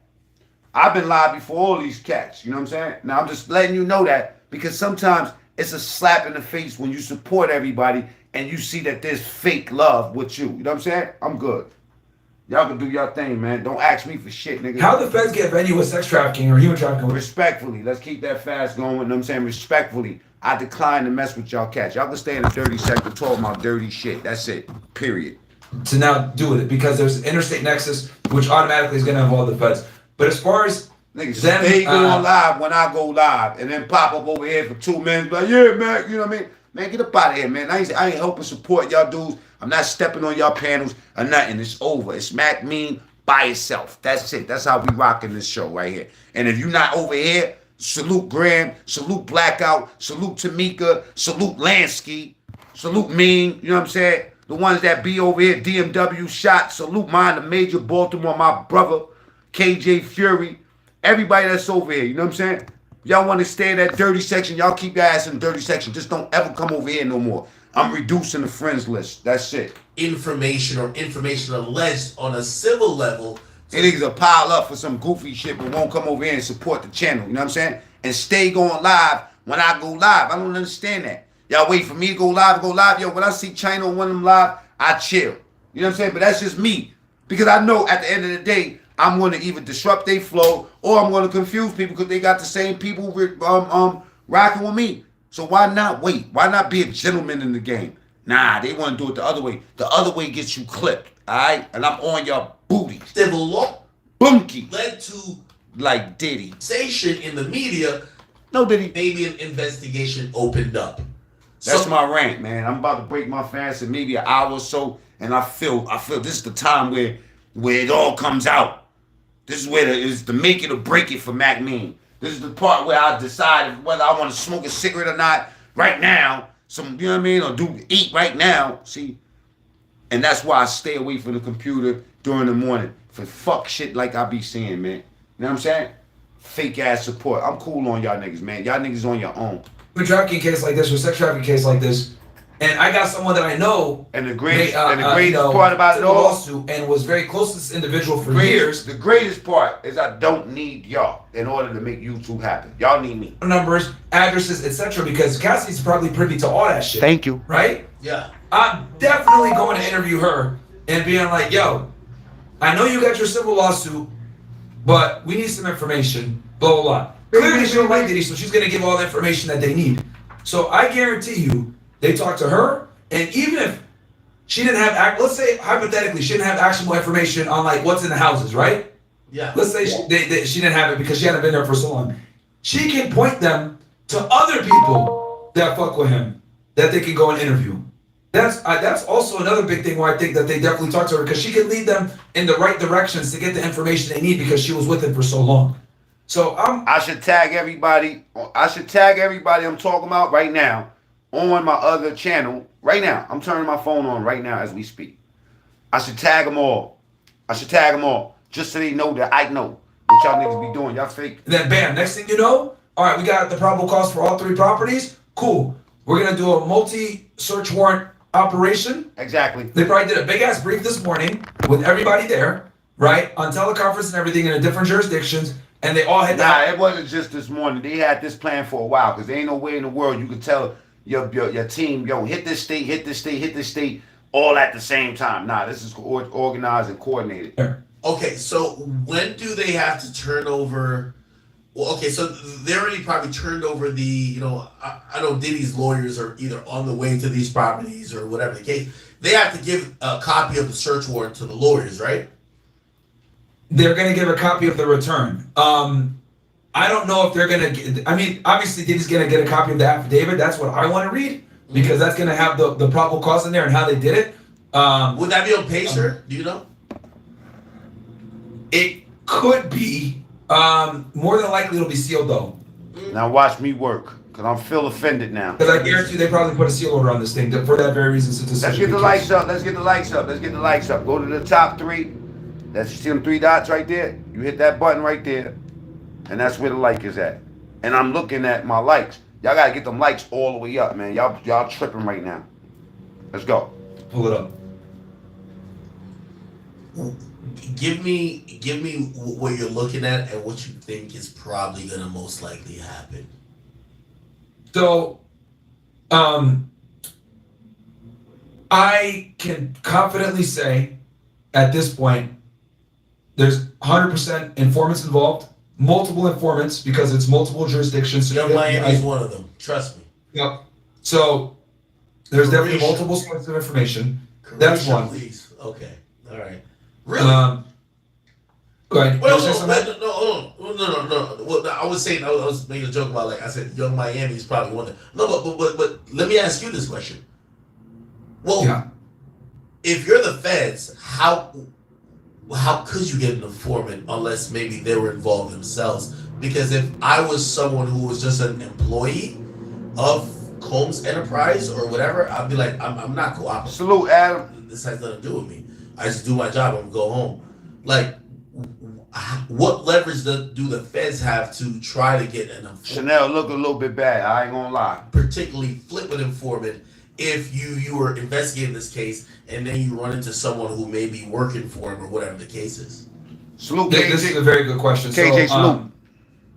So for me to properly answer this, I gotta break it down for you how it goes, right? So not every informant is the same, right? So, and I'm gonna break down all the different types of informants that the feds use. So there's a confidential informant, right?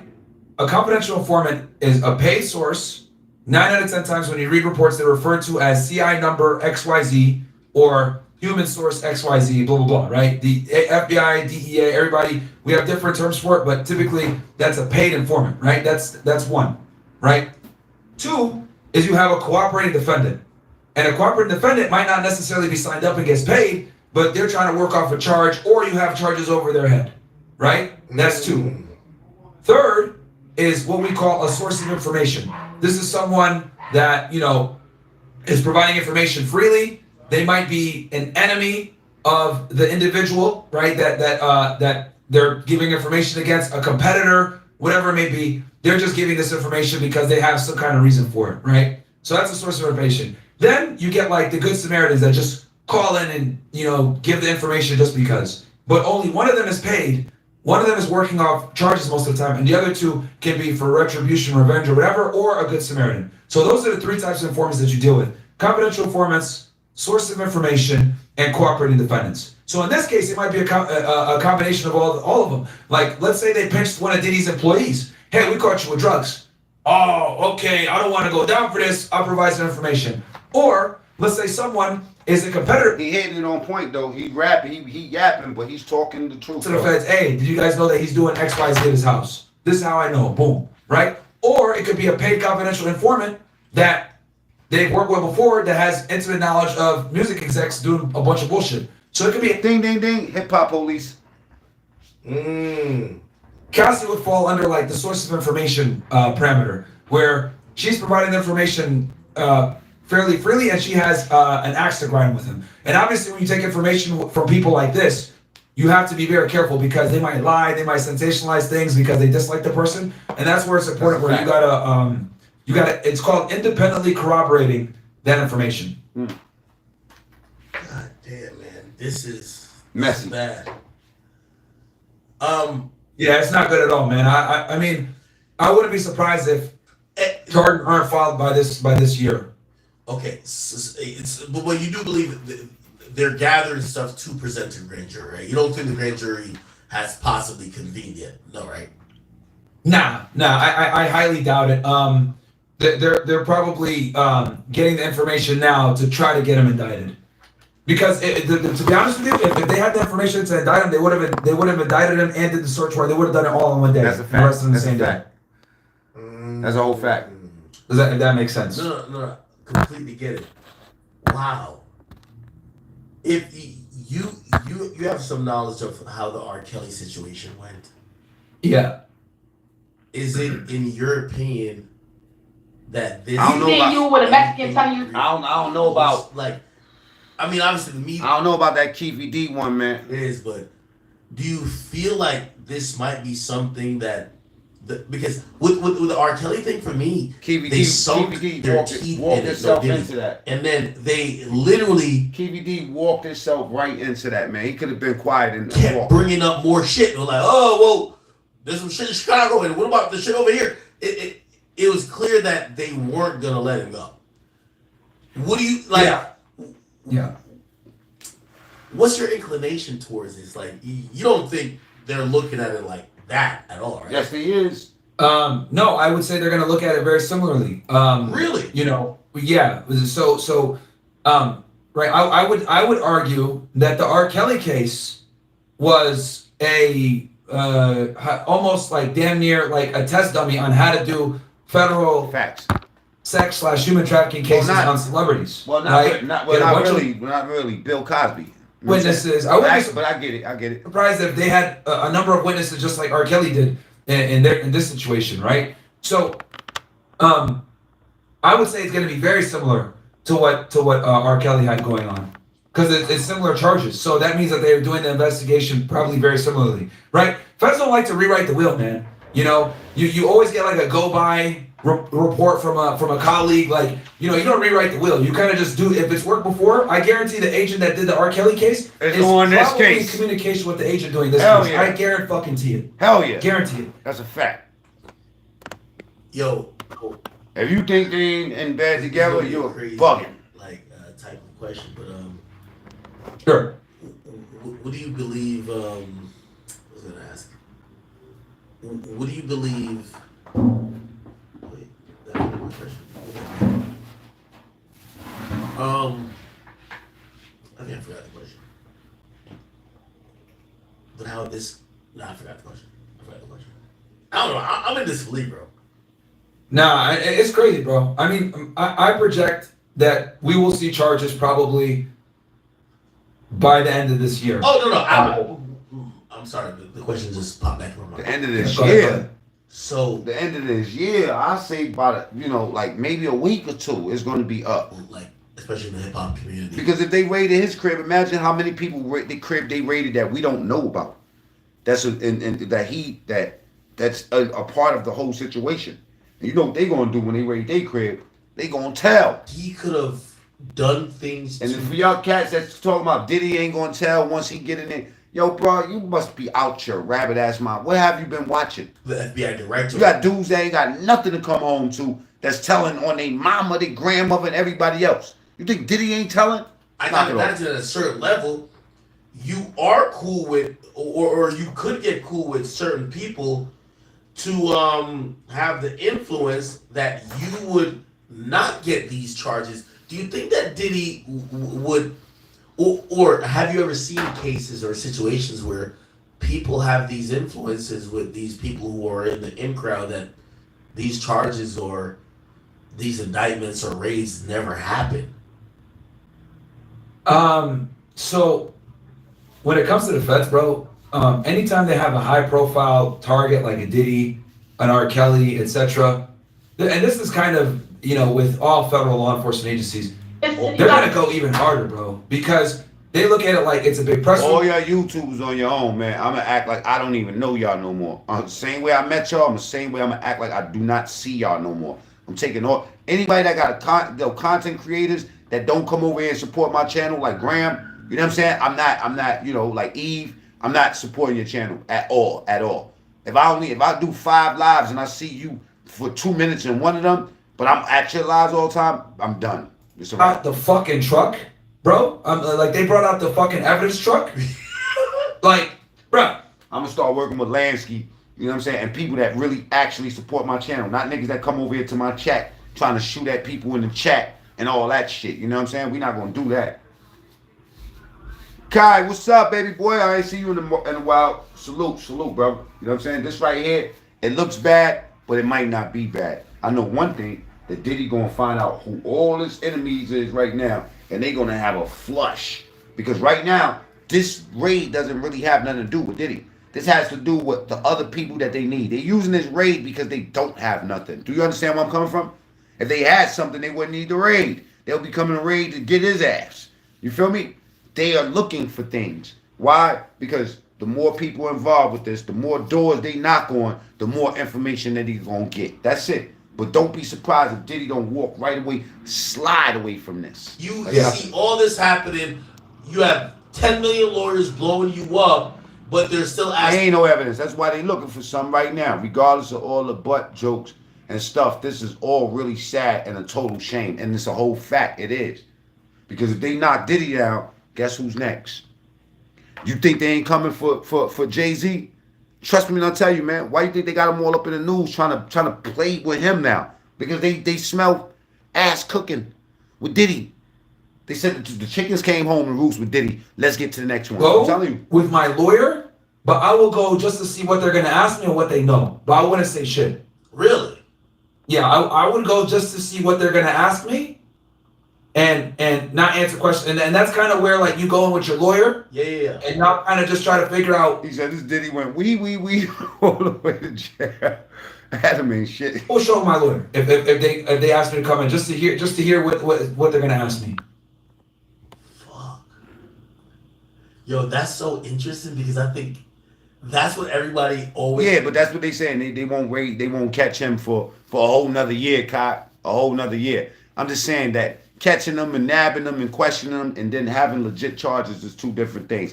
I think that right now they just smashing everything so they could get information. That's all. They just grabbing it's information to add on to whatever else they trying to pull right now. Davis that were filed? And the type of money he got, I wouldn't be surprised if he don't know exactly what they trying to pull on him and exactly how to get out of it. Probably three different affidavits as well, right? I'm sure they all have similar information in them. Could you use maybe the same incidents or dates? I agree, Chanel, but I also agree in the law. I believe that if you're going to lock somebody up, you're going to have evidence and stuff like that proves that they absolutely guilty of what you're talking about. Because at the end of the day, we know that a lot of these people that's talking down on Diddy, you know what I'm saying, was volunteers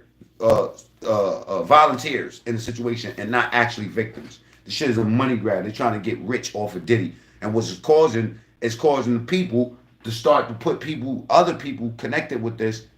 Trust me when I tell you, by the night we're gonna see everybody crib that they raided. For that, this is he's probably gonna get arrested at some point. I'm pretty sure he on the phone with Russell right now. Times per property. Not only that, they have to say what evidence they think is in that property and what they intend to seize. Russell ain't never stepping back in this country. Trust me what I tell you, he ain't never gonna step up. Even with all the bread he got or don't have, because Kamora Lee saying that he's absolutely broke, which he's not. And Sue was, shit, he was getting accused of a lot of things before even Diddy. He moved to Bali. So he's in Bali. He's there. Diddy somewhere right now with Meek Mill giving him a massage. There's an investigation, but because he's always out of reach of the U.S. government, and I'm not too sure what the extradition statutes are there, he's primarily stayed there and probably also made the U.S. government or maybe whatever U.S. body that would be investigating him be like, you know what? This guy's not even coming back here. Why waste our resources? While Diddy's here, like fucking popping bottles in every club. Fucking Harlem shaking, take that, which I think is almost thumbing your nose in the face of people who are actively looking to see if he did something wrong. Do you think leaving the country, not now for Diddy, but like, say for like other people who may have done things, and from your experience, if your perpetrator was out of country, do you still do the full investigation, or you're like, I'll wait till he gets stateside? So, good question. So, we actually don't have an extradition treaty with Indonesia, Bali. So, that would make sense why, Russell Brand is. You said it was not. Excuse me. Russell Simmons. Wait, we don't have a treaty with them for like extradition. No, we don't. We don't have it with them. China, Indonesia, Iran, Mongolia, Russia, a couple other countries. Typically, countries that we're not that friendly with, we don't have extradition treaties with them. However, what I will say is, you can still get somebody out of these countries. You gotta, and then it becomes a case by case basis. But you would file something called an MLAT, is how you would get someone extradited. Explain. So an MLAT is basically, I think it stands for like a mutual lateral agreement. But the United States Attorney's Office, what they do is they file the MLAT with the country, right? And then that country decides if they're going to honor that MLAT or not, and then that will go ahead and begin the formal extradition process. Now, MLATs are a pain in the ass, bro. I've dealt with a few of them. They can take up to years to get someone over, because now you start to get into political realms where, are we going to extradite this guy? The governments are starting to make deals at the top level, et cetera, et cetera. So, but it can be done. You just got to file an MLAT with the United States Attorney's Office. That's how you get someone that's foreign. Oh my God. Yo, I'm looking at this video and it says Homeland Security Investigation with the big ass truck, and you can tell they put the extended shit out. I'm telling you, I don't bring that truck out for nothing, man. When I saw that, I was like, what the fuck, man? Only big field officers have that. So, they're setting up shop. Yo, look, so just off of the scale of this, do you think that, they've probably been there, let's say they've been there like 4 hours or so. Do you think they'll be wrapping it up in the next 2 or 3? Or do you think that they're like, yo, listen, we're here all night? Yeah, they're going to be there all day, bro.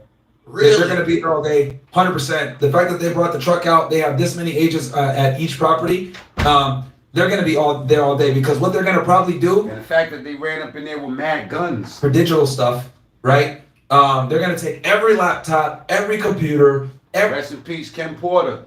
Every tablet, they're going to take all that shit. Rest in peace to the other girl that died, too. I forgot her name. Y'all say her name in the chat. Y'all remember. I just did a video on her like 2 weeks ago. A while ago through it. So they're gonna be there probably in bingo, Kai. Even into tomorrow morning. Because the thing is that once you leave the property, it's done. You can't go back in. All right, let's stop for one more second, right? Let's get the likes up real quick. Let's get the likes all the way up. Go to the top right. Tap those 3 dots up there, and that's where the like button is at. Just in case you don't know what I'm talking about, you see this phone?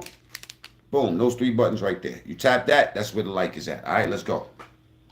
This is happening, or does he have to wait till it has basically ended? Yeah, he's going to have to wait, because what he's going to have to do is he won't be able to challenge it until he gets discovery, right? So, and what that is for the audience, is once charges are brought against him, he's going to get something called discovery, which is all the information that the government has on him, right? And then in that discovery, he'll be able to see precisely what led to the search warrant. Then his lawyers can look and be like, oh, wait, hold on. They broke the law here. Oh, they did this is a violation here, blah, blah, blah. Then they could challenge the search warrant. And then all fruits of that search warrant will be suppressed if they successfully win a suppression hearing. But they're going to need to have the affidavit in play, the affidavit in play for them to be able to suppress this. So they'll have to wait until discovery to be able to challenge it, and then everything that came from it. Wow. And then the motion for a suppression hearing, which I've done 100 of those. I could talk about how suppression hearings go, etc. Any chance that Diddy knew this was happening? Hey, yo, Graham, you ain't shit, man. You know what I'm saying? I ain't fleeing nowhere and I ain't beefing with nobody, man. It's all peace. Ramadan Kareem. Aki. That's a whole fact. Let me put Aki's wrench back on. You know what I'm saying? Until he go crazy again on me. All right, but right now we need Aki to be blew up in this joint. You feel me? HSI is probably dealing directly with a law firm. So they'll just go ahead and give that law firm the return with all the stuff that they took. They're going to make sure they have their T's crossed, I's dotted. Because anytime you go after powerful people like this that have a lot of money, you got to make sure that you're on point and everything is extremely tight. Wow. That's why they brought the evidence. Don't look too tight right now. It look like they just try to grab anything they can to put this man in jail. I ain't gonna lie to you. And I was thinking, again, I'm like the ghetto lawyer when I'm like doing some of these things. But here's the thing. So when I heard the report at first, I'm just saying, Aki, because it's gonna get hot out here tonight. You're gonna be very opinionated, and somebody's gonna try to shut you down, and I'm not gonna have that. All right?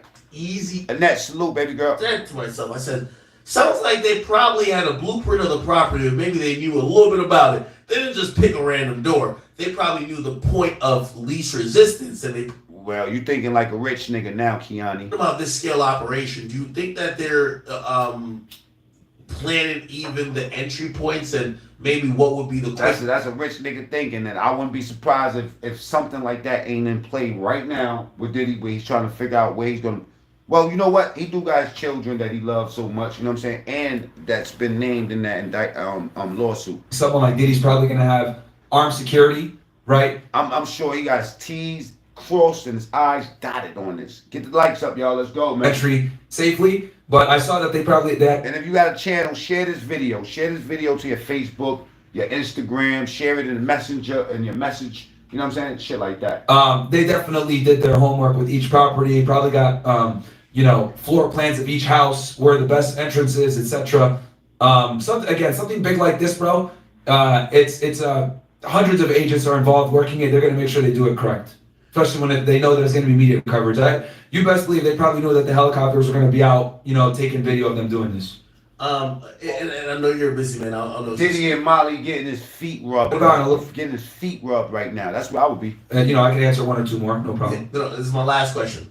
Sure. So, Cobra, now you talking, bro. That the popular thought is, okay, they're investigating what Cassie said there.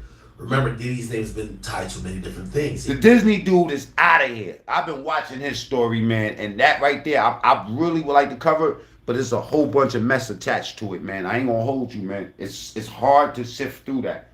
We know this for a fact. All those kids is coming back, and they are blowing my boy ass up. Maybe he will try to give up some information on Diddy. We have no idea if that's the case, but I'm asking you as a general practice.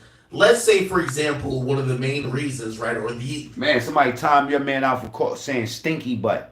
I don't think stinky butt. If you would have put butt with one T, they would have let you live. Just stay woke. That they might be also keeping an eye open for anything that could tie to another crime. And if you smell stinky butt, it's most likely the closest person. You know what I'm saying? Which is you. Yeah. No.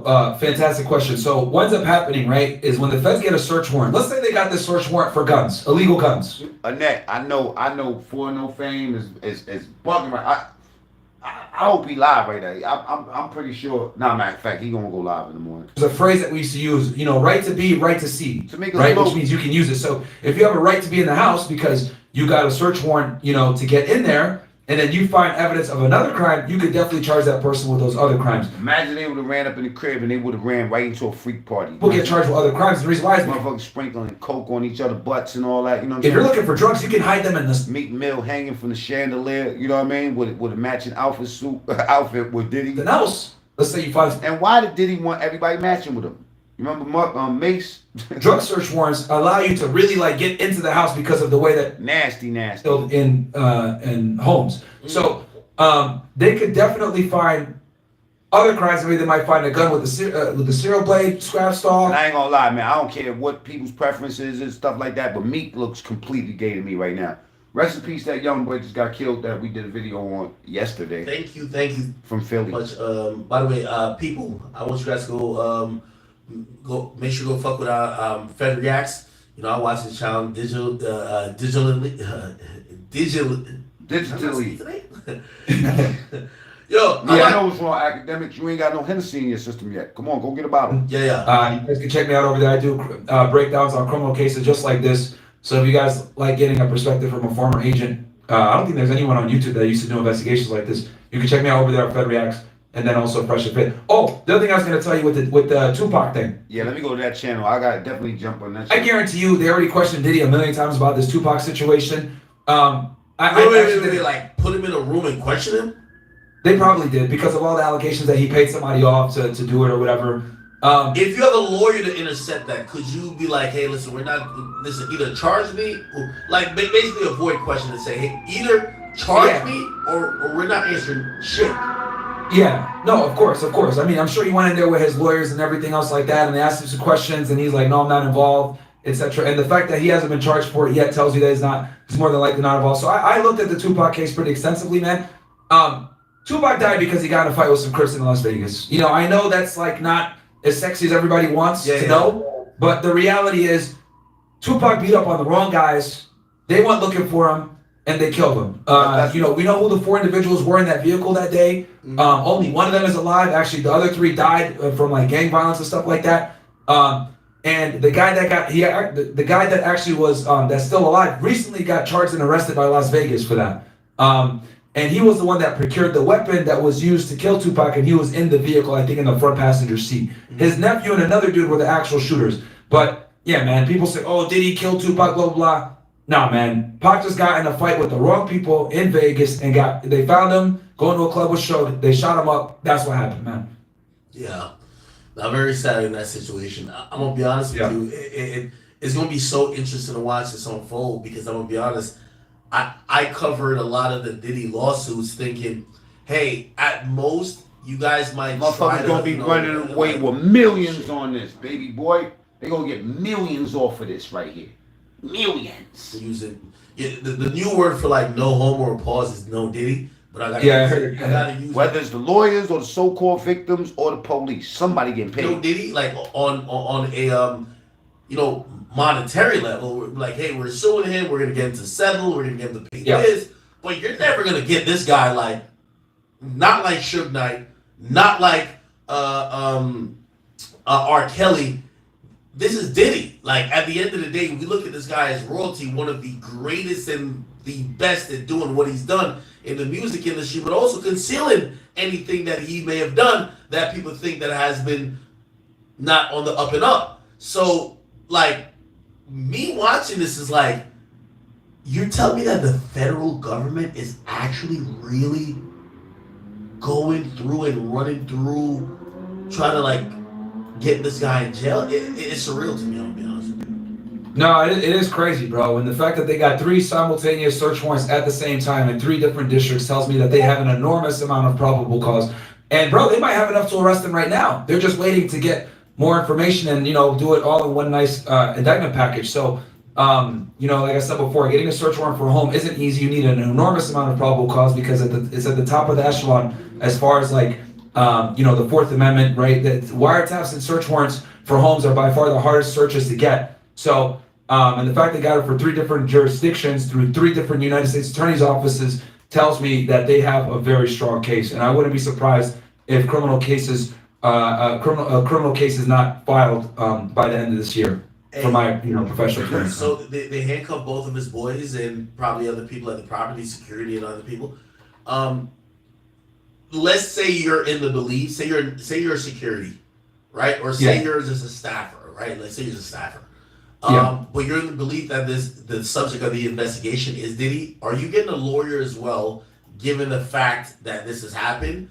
Now, you've been in the crib many times. Who knows what maybe you were even caught doing on surveillance footage? Do you get a lawyer as well, or do you say, hey, listen, you know what? This ain't got nothing to do with me. I know they're gonna just leave me alone, and I'm just gonna kind of back up while they go get Diddy. Anybody that's associated with Diddy or was at these parties and witnessed any type of criminal activity needs to secure a lawyer right now. Really? Yeah. Anybody that was at these parties that saw any of this bullshit going on that was alleged, I would hire a lawyer and at least do a consult and because it's gonna come out. Because once they start interviewing people and they get this, because this search warrant is gonna lead them to identifying other people. Other people are gonna get talked to. People are gonna flip. They're gonna put pressure on other individuals. I just said the exact same anyone that thing. was involved in this stuff needs to secure a lawyer right now. Do you think Meek Mill should get a lawyer? He gonna Meek Mill body. I don't know what Meek is privy to, but I mean, he got the money. I would definitely, obviously only. Man, he on Diddy Heine. You know what I'm saying? Let me see what Willie D talking about, man, because Willie D just went live. Let me see. He got a lot of insight as to what's going on with this, man. Let's check it out, man. You. This is the guy who's going to represent the party. Man, it looked like Willie D knocking him down. Did that, or how they did that. Biden is perhaps the one person who was most responsible for disproportionately locking up black males during the 80s and 90s. And carried all the way into the 2000s.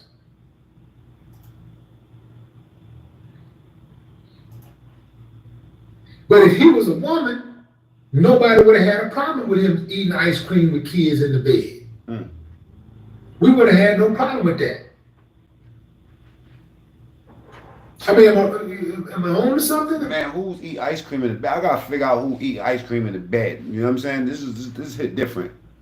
Because the true part about it is that we will trust women to sleep in the bed with kids that are not theirs. Or eat ice cream in the bedroom watching TV. Well, not the ice cream, man. Come on, man. Don't trust a man. When women have been known also to violate children. Every day we turn on TV, it's a school teacher having sex with some underage boy or girl. Facts. Every day. But we continue to give women the benefit of doubt. I just don't believe Mike was capable of something like that. I don't think Mike would have done something like that. Me neither. Just like some of you in your minds, you think he could have. I don't think he could have. That's right. Feds raided Mike's house and found nothing. One of the children told on his father saying it was a money grab. But see, they don't like to talk about that. Appreciate you, Coach. They don't like to talk about that. They don't like to talk about the fact that you had one of the kids who said his father told him to lie. They don't like to talk about the two dudes who went on Oprah and went back on their word and said that they were lying. They don't like to talk about the fact that one kid described some type of birthmark or whatever, a mark on Mike's genitals. And the FBI strip search. You remember that? That was wild. Go look at the deposition of Michael Jackson. I'm gonna show you how Michael Jackson reacted to this shit, man. Because Mike wasn't having nothing. Watch this.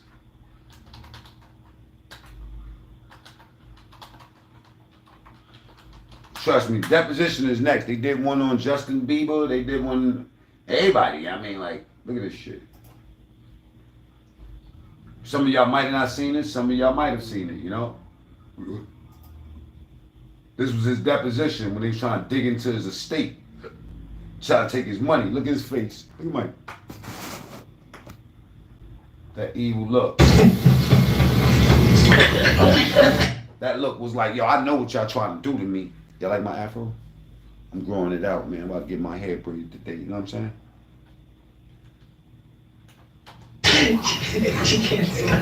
I bet most of y'all didn't know about this. Some of y'all do.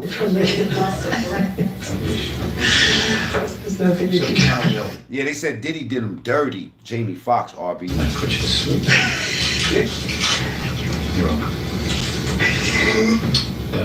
Mr. Jackson, in the latter portion of 1993, there were some allegations leveled at you concerning improper conduct with some young boys.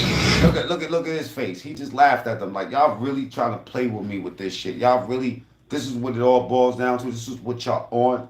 Mike was over it. Mike was planning on taking over the whole industry. He's messing with mad hood dudes. He's putting people on. He's grabbing the actors, the comedians, putting them together.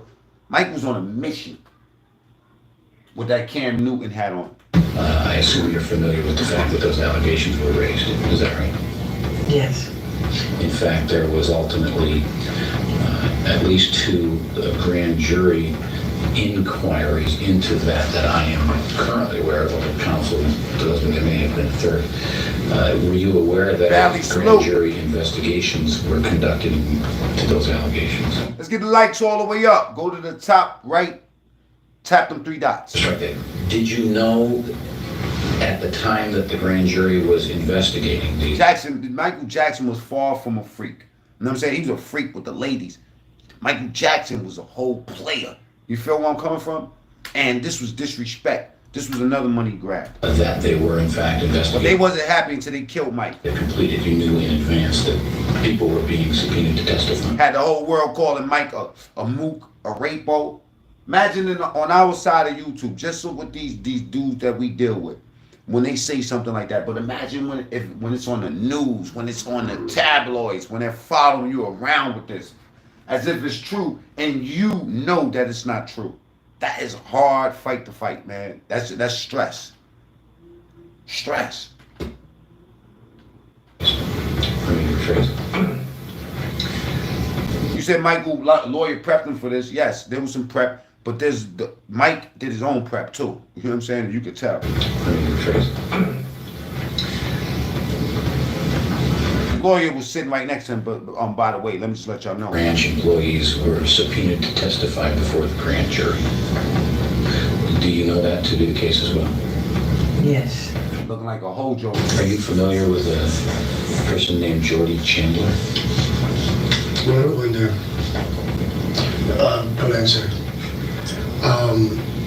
We're not going to get into who he knows and doesn't know.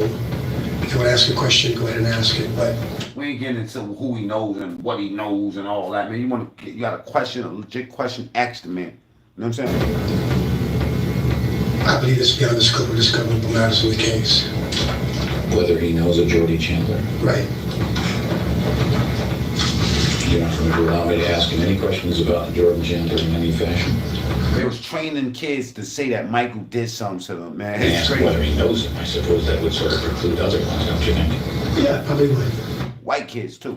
And may I ask, for the record, what the basis upon which you are going to refuse to allow this witness to disclose whether he knows Mr. Jordan Chandler?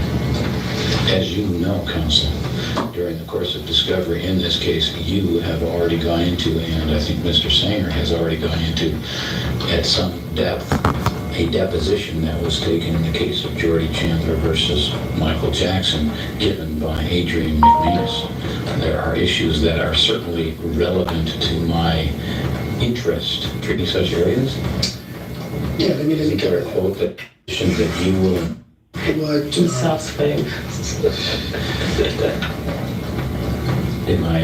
Let me just make sure my understanding is clear. Is it your position that you will instruct Mr. Jackson not to answer any questions that pertain to the issue of Jordy Chandler in any way, whether it be claimed leveled by Jordy Chandler, if any, or discovery in the Jordy Chandler case vis-a-vis Adrian McManus's deposition and allegations that she testified falsely, any of that, you're not going to let him go into? Mike has some big ass eyeballs. That's right, I believe that's correct. With respect to the motivations that are, in your view, germane to the allegations made in the complaint, my client has testified that he knows nothing about those matters that you want to explore his motivations on. So therefore, there's a lack of foundation. Money grab. Do what you want to do.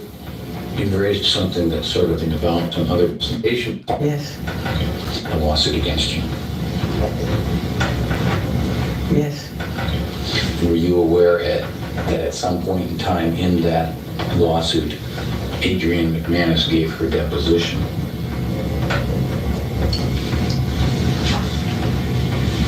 I'm not positive.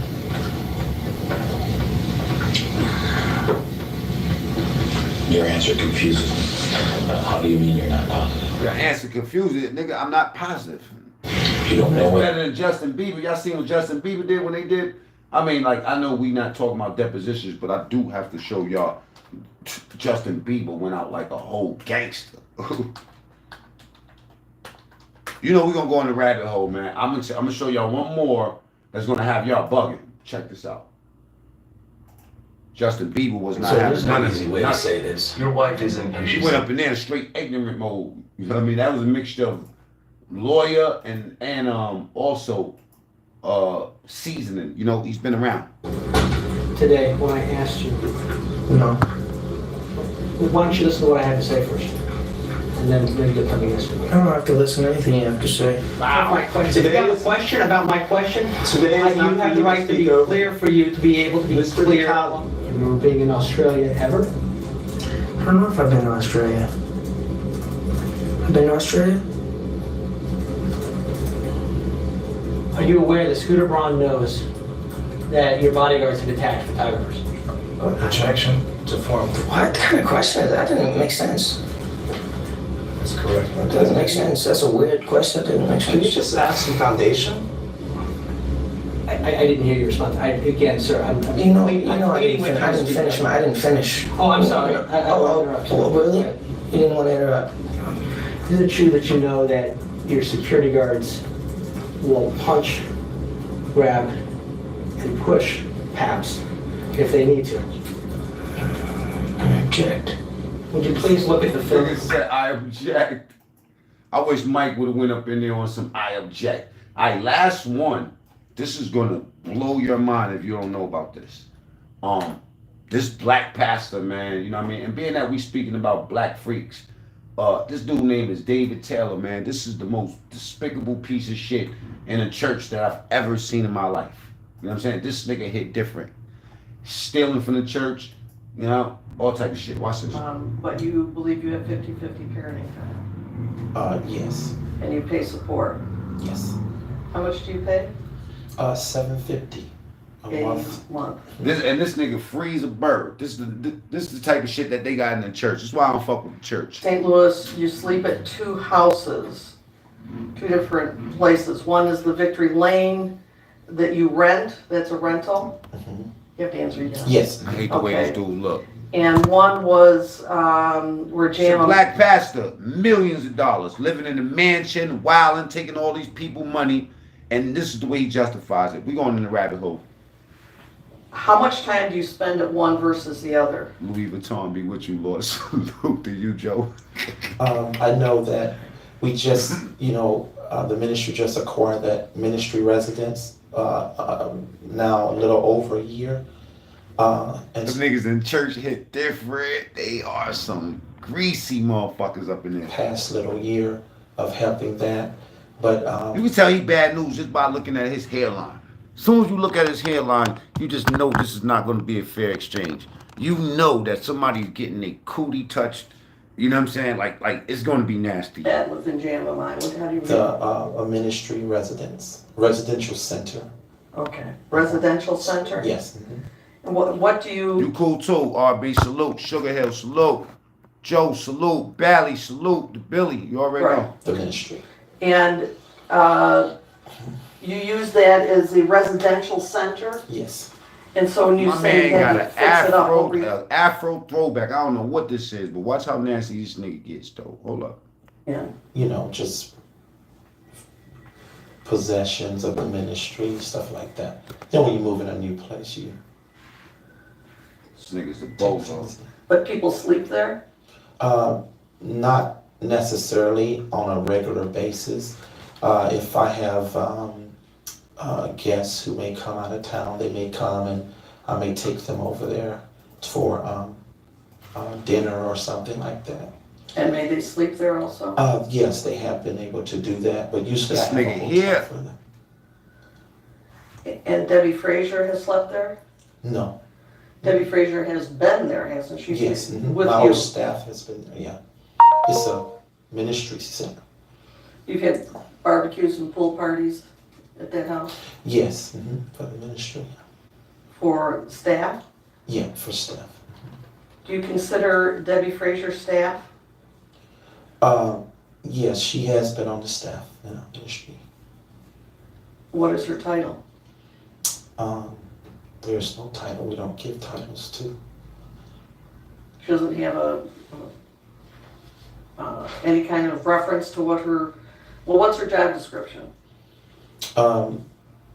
She's basically a volunteer staff, like Alright, most nigga. of the. Alright, nigga. You better keep your hand out of God's pot, man, before God come and give you the ultimate situation. Alright? Now, look. I don't know if y'all seen this right here, man, but y'all know we like to get into the dirt work once in a while. Not a lot. I mean, this is not what this channel's about, you know? But let's get into it all. Somebody was mentioning Jaguar right earlier. I'm pretty sure we're going to start hearing things about Orlando Brown is about to go off. We know that. All right, let's just get to this. You know what I mean? This was the beginning of 2020. You know what I mean? Diddy had put everybody else out the crib, like the influencer people. He had put them out, but he had took a liking to me in particular around the time, man. It was really, you know what I mean, like putting his arm around me. Right. So he had put majority of the people out, but he allowed me to stay in there. Me and maybe about 15 others. You know, right. Jay-Z and Beyonce being, two of the other 15 people in the room. So that just put it into perspective. Then I tell you, man, they on Jay-Z Heine next. I'm telling you. The type of company I was in. I heard that there's supposed to be some tapes or something that's coming out. Did y'all just hear what this nigga said? 2020. You know what I mean? Diddy had put everybody else out the crib, like the influencer people. He had put them out, but he had took a liking to me in particular around the time, man. It was really, you know what I mean, like his arm around me. Right. So he had put majority of the people out, but he allowed me to stay in there.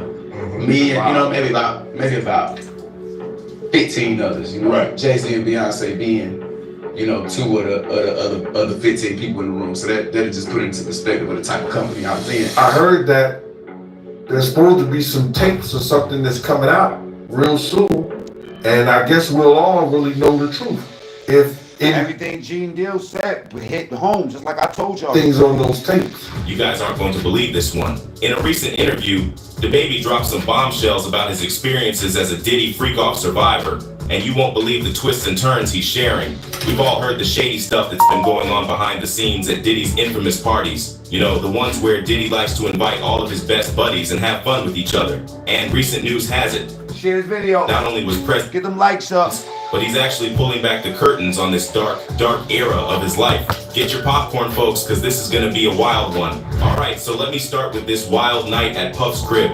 That happened back in 2020. When DaBaby talked about it in an interview, he had us hooked on this story.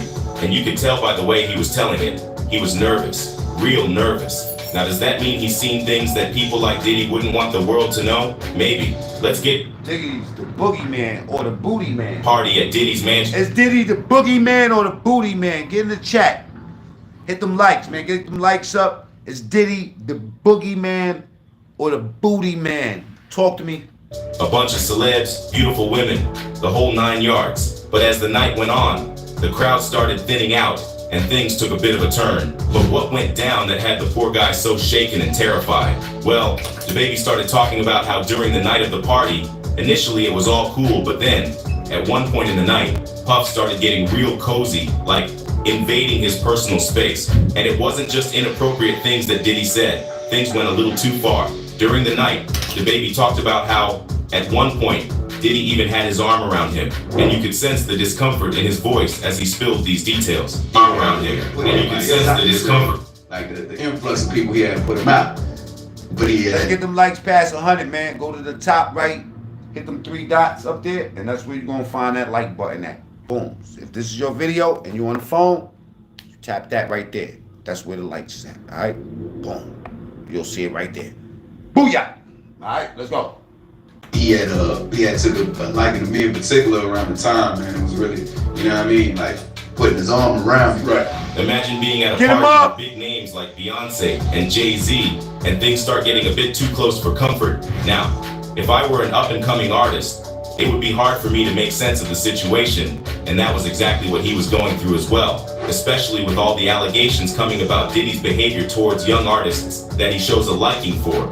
We all know what happened to Cassie and her relationship with Diddy, given the lawsuit she filed about the horrible things she had to go through. DaBaby said it was like the vibe went from party mode to, wait, what's happening here? With just a handful of people left in the room. He then revealed that the party initially had a lot of people, but as the night started going into late hours, rumor has it that Puffy had the room cleared out with only a few hand-picked people, some of which included big names like Jay-Z and Beyonce. What happened next, behind the closed doors of Diddy's mansion, has yet to be revealed.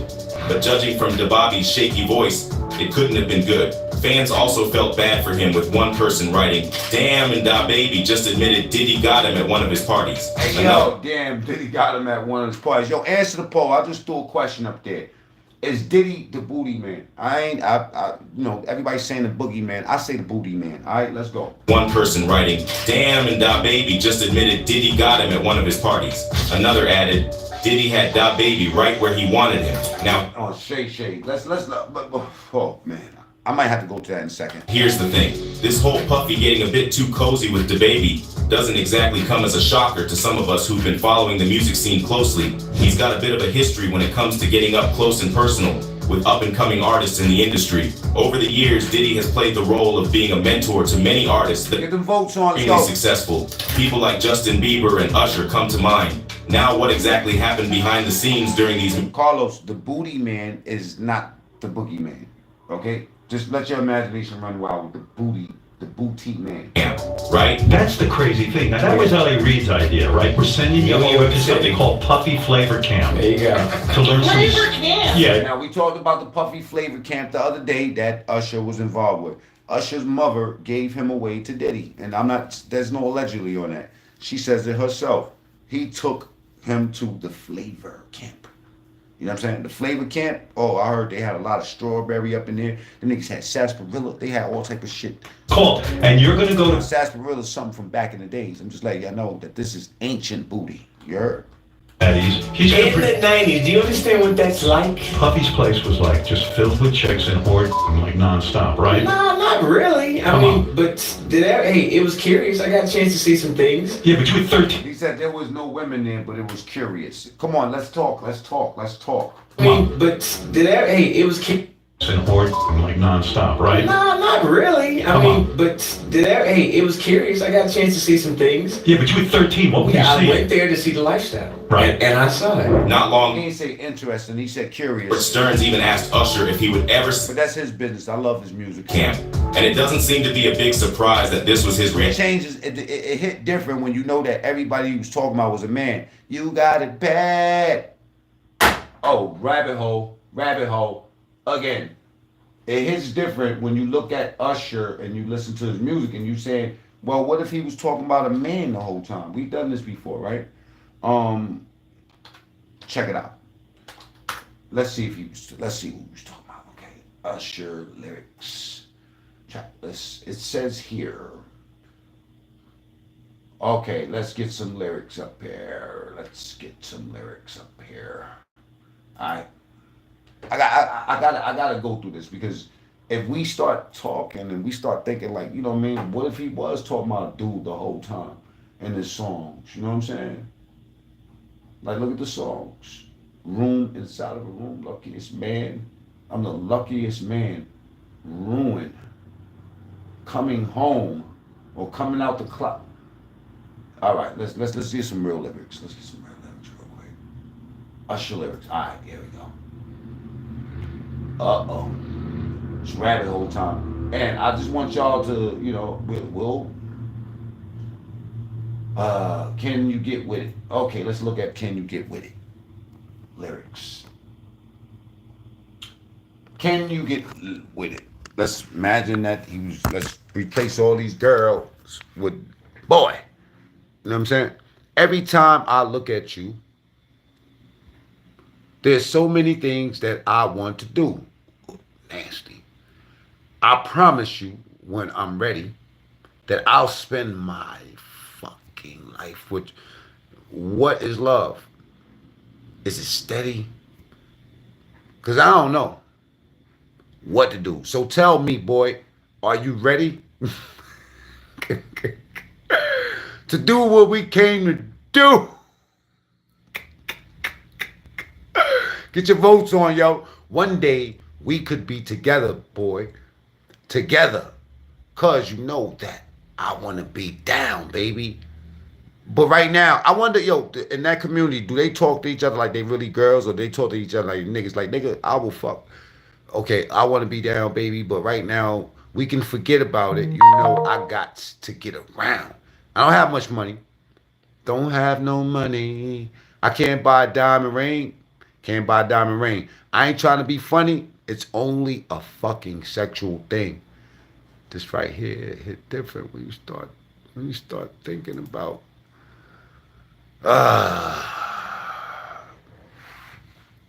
why do I deal with y'all, man? I mean, y'all don't even stop me when I do stuff like that. Y'all, I mean, I'll be all in the comments like, man, you know what I'm saying? But y'all don't stop me. Y'all don't care about me. Y'all want me to ruin myself.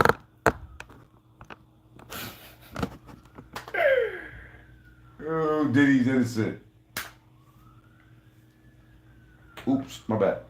Let's get 5 more. So, when DaBaby came clean about feeling uncomfortable at that party, some of us were nodding our heads like, yeah, we've seen this before. Sean Combs got a track record, and it seems like DaBaby's got a story that fits right into that narrative. The question now is, what's the deal with Puff's personal space boundaries? Is it just his way of bonding, or is there more to this story?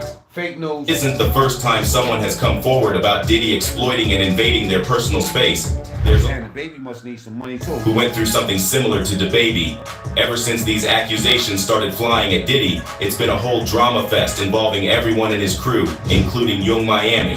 For those of you who don't know, Young used to be one of Puff's partners. Now, apparently, there is talk that Miami is catching some serious cancellation vibes right alongside Diddy.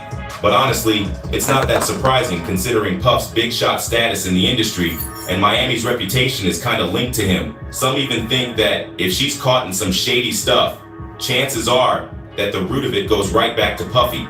With P. Daddy taking a hit, it looks like Young Miami is feeling the burn just as intensely, maybe even more. But here's the real kicker. We got used to be a man, now he a whole predator. And she apparently did something that's gonna stick with him forever. There's even some leaked footage. Let me spill all the details. But first, let me introduce you to Gina Hui, a model who used to date Puff and allegedly also faced much worse than what DaBaby went through.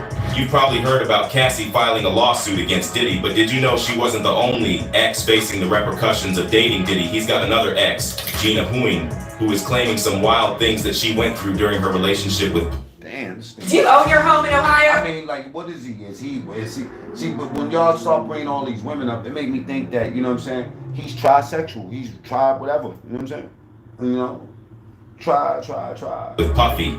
In a recent interview resurfacing from 2019, she talked about allegedly facing violence during their 5-year relationship. Gina, who reportedly dated the music mogul while he was in an on and off period with Cassie, claimed he went all out in one disturbing encounter. According to her, he allegedly severely injured her in an encounter that left her with damages to the head, stomach, and chest. Another time, So he treat the niggas real good and he beat the women up. That's what they say. that's when it got really crazy.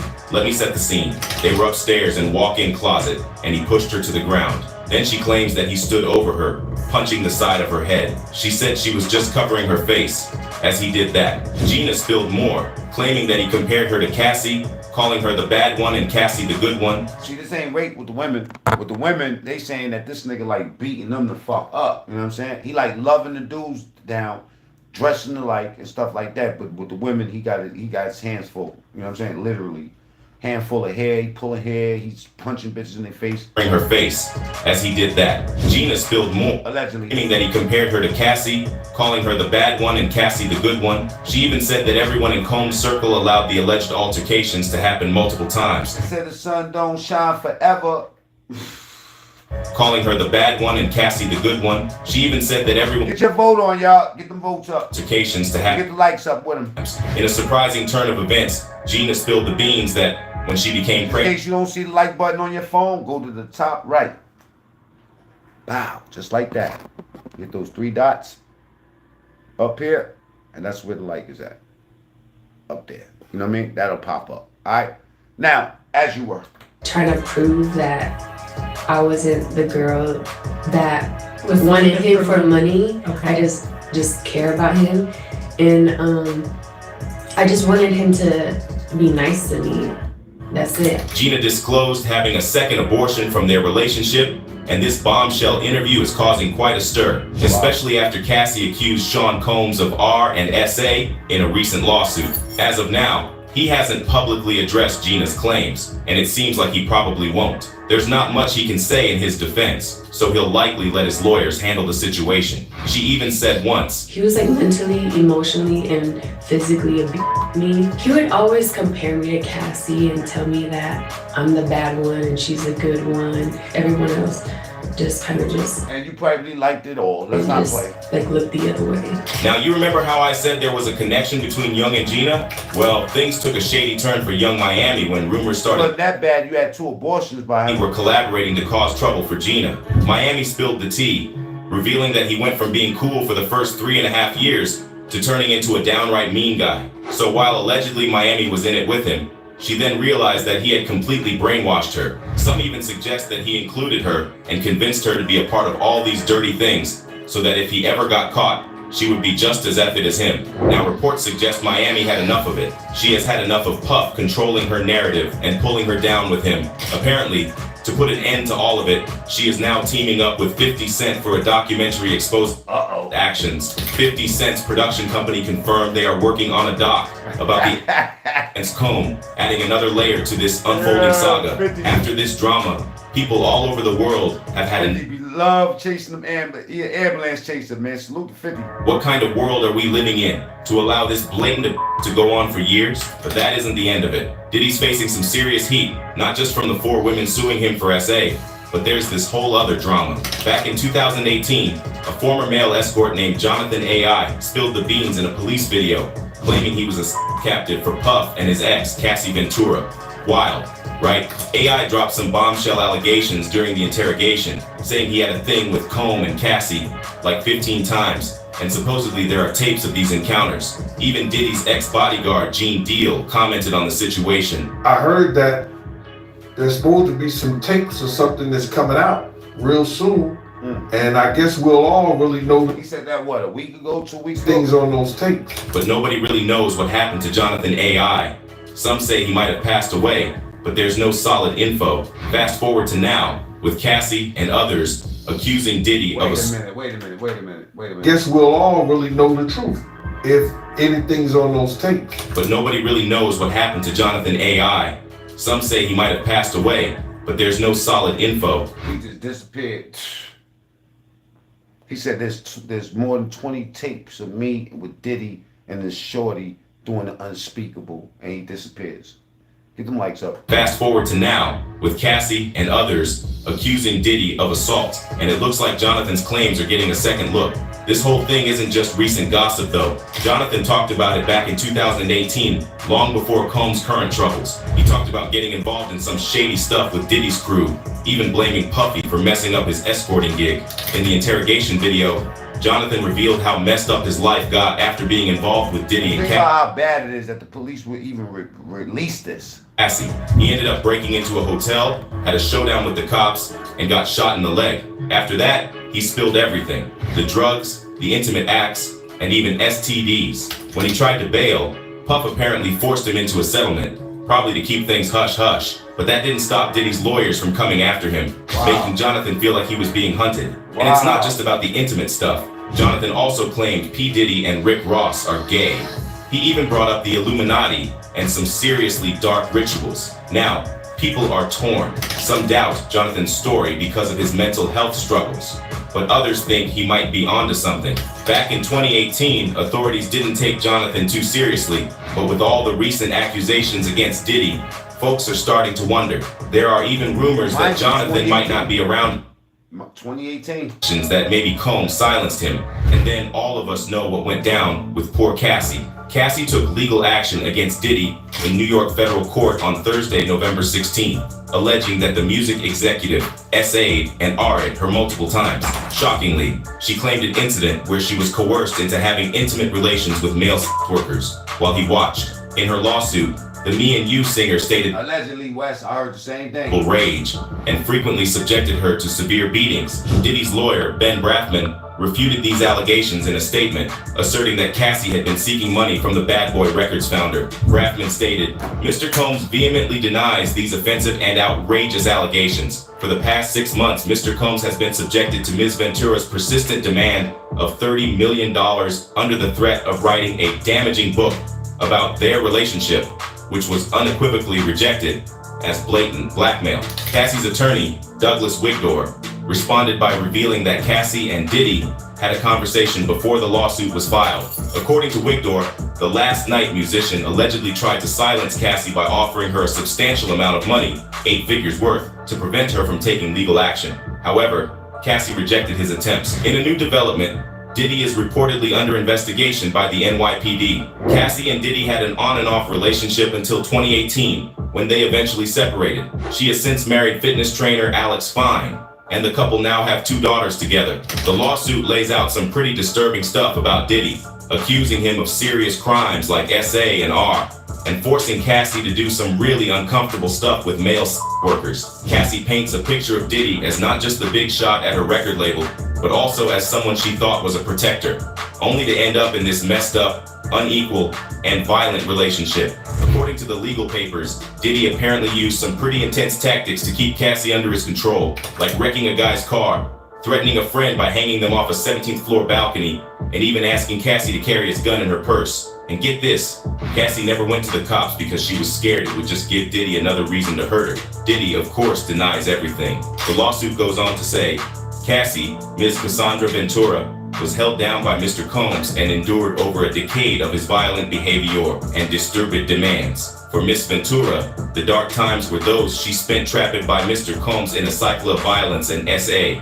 According to the court papers, Diddy first showed interest in Cassie back in 2006 when his makeup artist spilled the beans, pulling her into his high-flying lifestyle. Once they got into a romantic relationship, Diddy and his inner circle supposedly had a grip on every aspect of Cassie's life. According to the lawsuit, even though the people close to the Bad Boy Records founder witnessed physical harm, they chose to turn a blind eye. The court documents state beatings were witnessed by Mr. Combs' staff and employees, but no one dared to speak up against their frightening and ferocious boss. Cassie, fearing retaliation, refrained from going to the police.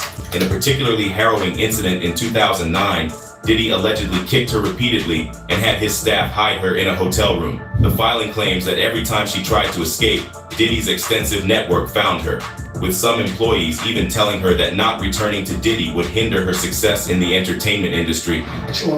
What you gotta say now? What you gotta say now? You ain't got shit to say.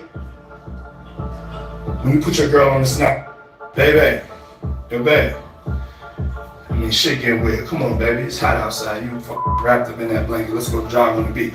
The lawsuit highlights the toll on Cassie's mental health during her relationship with Diddy, including memory loss from excessive substance use and thoughts of Shockingly, the court papers mention an instance where MRI results were sent directly to Diddy. In other shocking revelations within the lawsuit, Cassie claimed that Diddy coerced her into participating in what he called freak-offs. This arrangement involved her being compelled to organize and engage in acts with male workers. These encounters allegedly took place over several years in luxury hotels across the country and occurred as frequently as once a week. Diddy reportedly documented these. Discover the key to restoring balance to your glucose levels overnight with a simple sugar hack that's accessible to everyone.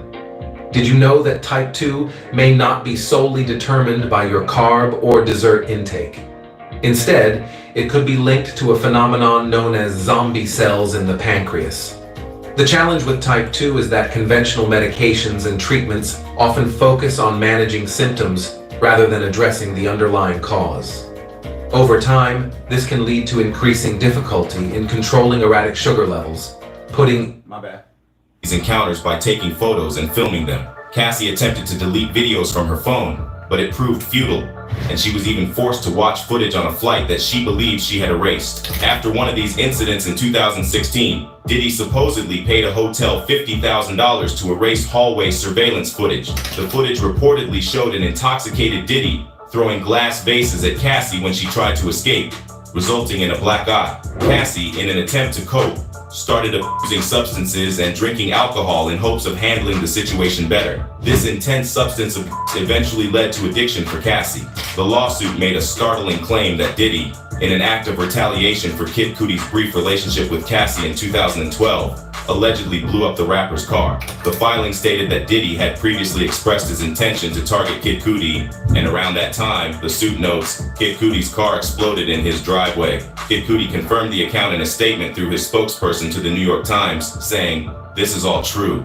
The filing also alleges that in 2018, Diddy forcibly entered Cassie's home and RE'd her, despite her repeated objections and attempts to push him away. Following this traumatic incident, Cassie decided to end her relationship with Diddy for good and also Bad Boy in 2019. And this disgusting list of the that he's pulled over the years doesn't end with Cassie. There's even talk of Combe being involved in Tupac's murder and ordering hits on his own record label. But here's the kicker. They trying to send Boy down, man. I'm gonna tell you something. I would predict that a lot of this shit starts from arrogance. A lot of this shit starts from being, think about Dame Dash, man. You feel me? Same shit, I feel like they walked themselves into these situations that they could have avoided by being seduced by that money and just doing too much. I ain't gonna lie, man. And then you add the drugs in it, cocaine and all that shit, especially Molly and weird drugs. They probably got shit that we don't even know about, we not privy to, that take you to the upper room. Think about that motherfucking movie, Limitless. They had that one pill, NZT. It used to make motherfuckers super, super duper smart. Just like Adderall. They were saying that actually was a play on Adderall. But all them drugs, think about them drugs, mixed with sex and money and all that, man, it could get nasty, man. For Kid Cudi's brief relationship with Cassie in 2012 allegedly blew up the rapper's car. The filing stated that Diddy had... Get your vote on, let's get them past 200 and get them likes up real quick. And around that time, the suit notes, Kid Cudi's car exploded in his driveway. Kid Cudi confirmed the account in a statement through his spokesperson to the New York Times, saying... You already know the building. The filing also alleges that in 2018, Diddy forcibly entered Cassie's home and RE'd her, despite her repeated objections and attempts to push him away. Following this traumatic incident, Cassie decided to end her relationship with Diddy for good and also sever ties with Bad Boy in 2019. And this disgusting list of the that he's pulled over the years doesn't end with Cassie. There's even talk of Combe being involved in Tupac's murder and ordering hits on his own record label. But here's the kicker. Puffy's got connections, so who knows if he'll ever have to face any of this. The whole situation is a real roller coaster, and folks are calling for a serious investigation into his dealings, with many wondering, is DaBaby another one of his victims? So, what do you think? Comment down below and let us know. If you like this video, click the subscribe button and hit the bell icon to be the first to see my next video. I post updates like this every week. They on it, you know what I'm saying? Let me go to to Cat Williams real quick, because Cat Williams is on niggas' heinies too. Let's get those votes up real quick. Let's get the shares out. Share this video, you know what I'm saying? Let people see what we got going on. Alright, because we already know what the news is. The headline is Diddy's cribs got raided. But now we're expanding this conversation and we're escalating this shit a little bit. Man, in movies and dress at some point in their career, I'll be connecting them down like, why all these brothers? I doubt if he on the run. What they need his body for if they ran up in his crib? They ran up in his crib because they want evidence. I doubt if he got any physical evidence on him. In 15 years in that is a good question. Hollywood, no one in Hollywood has a memory of going to a sold-out Kevin Hart show. There being a line for him ever getting a standing ovation at any comedy club. He already had his deals when he got here. Have we heard of a comedian that came to LA and in his... Let me stop right there for a second. Let's go to the list of because everybody know Gene Deal got the receipts. Gene Deal was Diddy's, you know what I'm saying, bodyguard that he did dirty. Gene Deal would have continued holding Diddy down, probably smoking shit for Diddy if Diddy would have kept it 100 with him. But Diddy didn't keep it 100 with him. And Gene is putting him out. He putting him out. He putting out the receipts, man. Let's go. 1 second, y'all. 1 puto second, all right? Get your vote on. Got 111 people in the building. You know what I'm saying? We had like 150 up in here earlier. Let's get it out. You know what I'm saying? And then sometimes you would hear a boom, boom, boom, boom, a thump or whatever the situation is and stuff like that. Yo, what's up? Everything good? Is Diddy the booty man or the boogie man? Right there by the door. Sometimes you see things you don't want to see. Bruh, I knew about the butt plug fetishes because I saw that with my own eye. I knew about him and Kim being swingers with other people, whether it was another male or another woman or a male and a woman together. I saw that with my own eyes. You gotta realize is that after 2005, I didn't see anything that Puff was doing or what he didn't do. Puff had got addicted to opioid. And being addicted to those things bring other drugs on. I seen Puff. Oh, let me see what Saldane doing. You know what I'm saying? Look, I just remembered that Gloria had tattooed Aaron's in black, red, and green. Right above her vagina. This Aaron Hall. Let's see what's up. Right above it with a parenthesis with an S. Right. Aaron's. It belongs to. Look. When I saw her, she was dancing with Luke, you know. I didn't know she was a puppy, you know what I mean? That's crazy talk. I'm laughing because Don Juan says that's right. I don't know, his ad-libs is nuts. That's not even the time to chime in, my nigga. You was doing great. Aaron Hall says, I didn't know she was a puppy. See, when I go around, that's where I see where all my people's at. Got Spectrum Arts over there. Salute to Chase Milano. Splash, salute. You know what I'm saying? He's a mod over there. These are all the mods that's over there. You know what I'm saying? We all, like I said, we all share subscribers. We rebuilding you know what I mean? Like Chase, Conversations with Upstate.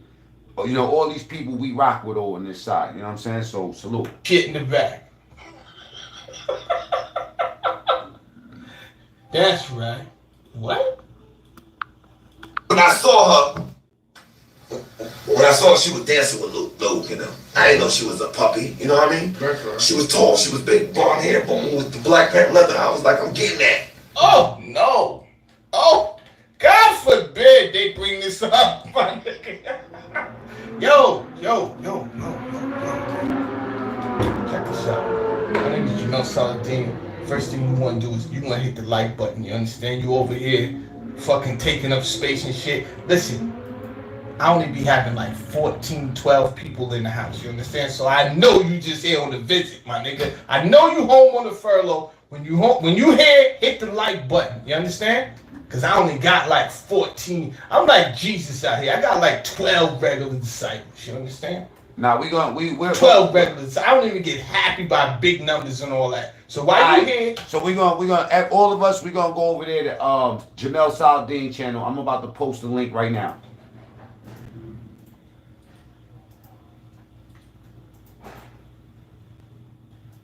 He's talking crazy. And let me show you something. All right, let me show you something. Alright, hit that link, y'all, and when you get over there, type TSTV in the chat. Come on, let's go. Alright? See, that's where I'm going right now. So y'all can leave here. Once y'all hit that link, that's where I'm gonna be in the next 3 to 5 minutes. Alright? Go over there now. it's chess with them. Don't ask me who they are. They are just they. Whoever Diddy pissed off. It's not. Type TSTV in the chat as soon as you get over there. Alright? We can't. Oh, you can't use the link. Wow, don't let us follow the link, bro. All right, well, it's Poker Faced Society. Poker Face Society. It's safe from. Poker Face Society. But let's get back to this. There's obviously two sides, right? There's the people that have been in partaking in this behavior. And you know what's odd? I did a show this morning. They won't allow me to share the link because this live is a vertical live. But y'all could that what I just tapped in the typed in the comments. That's what you have to type to see this. You know what I'm saying? I'm in the chat now. The song.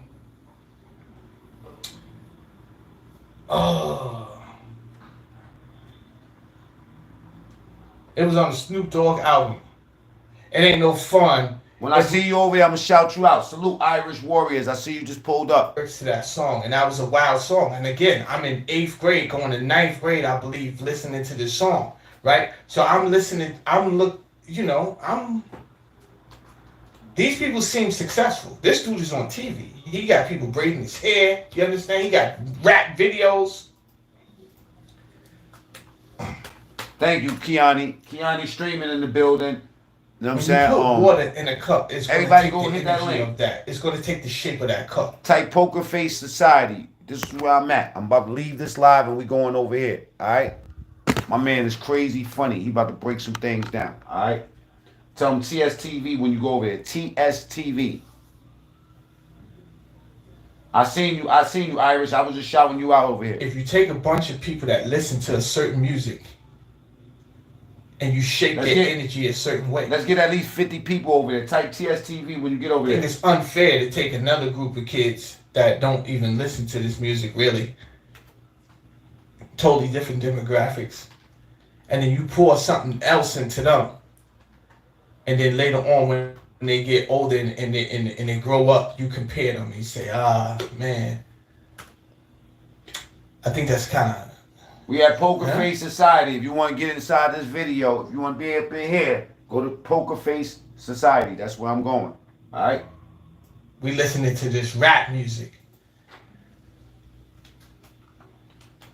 This is how you... And the lyrics. I didn't even play the song. I just looked up the lyrics. When I met you last night, baby. This is how you support people, man.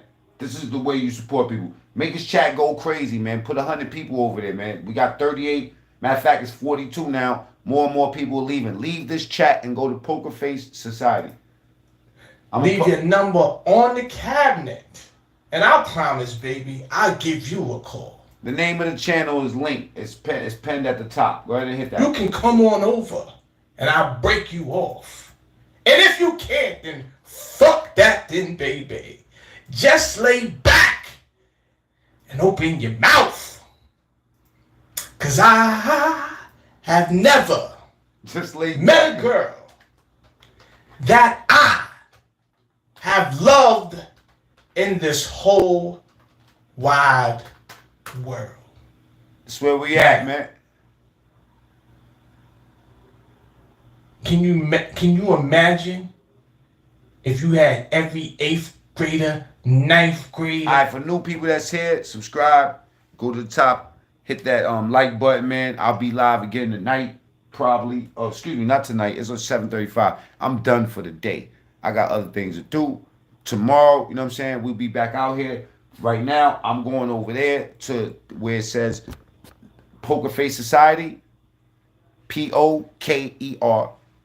Poker Faced with a D at the end of it. No freaky. This is where I'm at, man. Go ahead and go over there. My point is, you got to understand, we just coming off the crack era. I mean, when I say the crack era, we coming off the heavy smoke crack era. The selling crack era is still there. The selling crack is we in the middle of that shit. All right, so you look. understand? But we just coming off the. All my wrenches, y'all can go. Y'all can head over there to Saladin if y'all support Saladin. If y'all got nothing else better to do. I'll regulate this chat because people probably still want to see what Saladin's saying from over here. All right, so unless we get less than 50 people here, then I'm gonna stay right here. But I want all the wrenches to go over there to Saladin shit. Type that TSTV. They say, yo, we don't want to do that UNITY shit no more. We ain't doing that. New people, feel free to go over there too. You know what I'm saying? And subscribe to Jamel Saladin, Poker Face Society. That's Poker Faced Society. You know what I'm saying? Head over there. Let's go.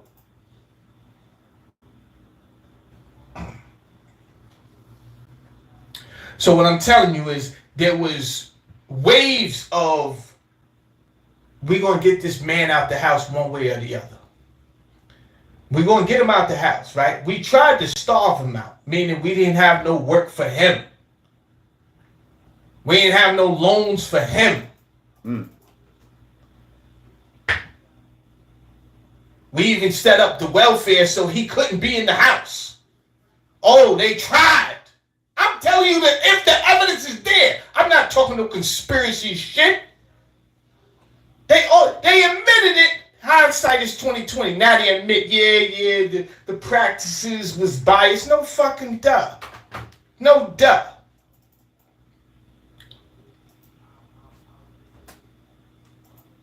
Private prison, slavery, that is enough to make me cry. And sometimes I do.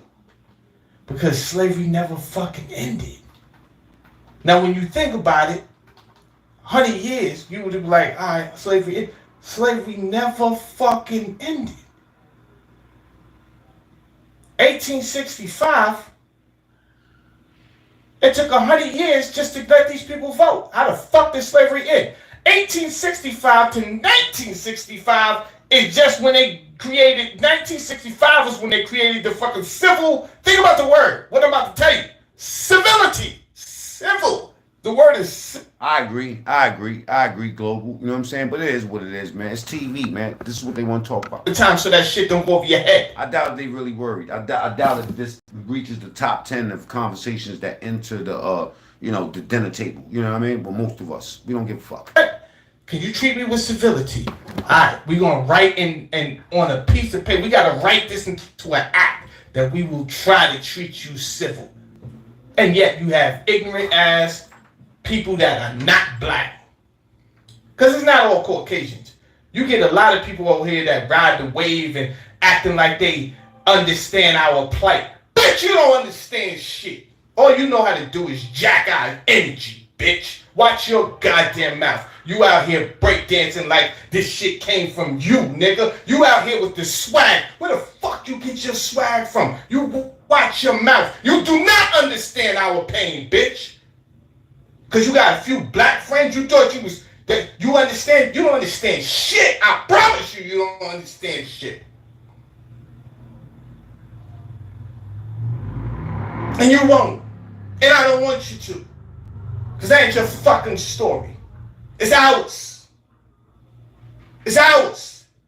That's why the hip-hop energy came out the way it did. Because it's our story.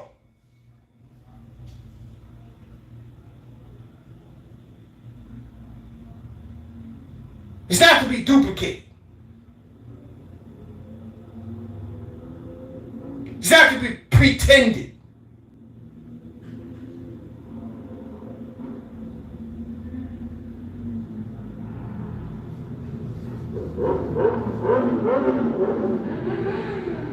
And to let these Khazarians, because they got the money, because they know how to do money magic.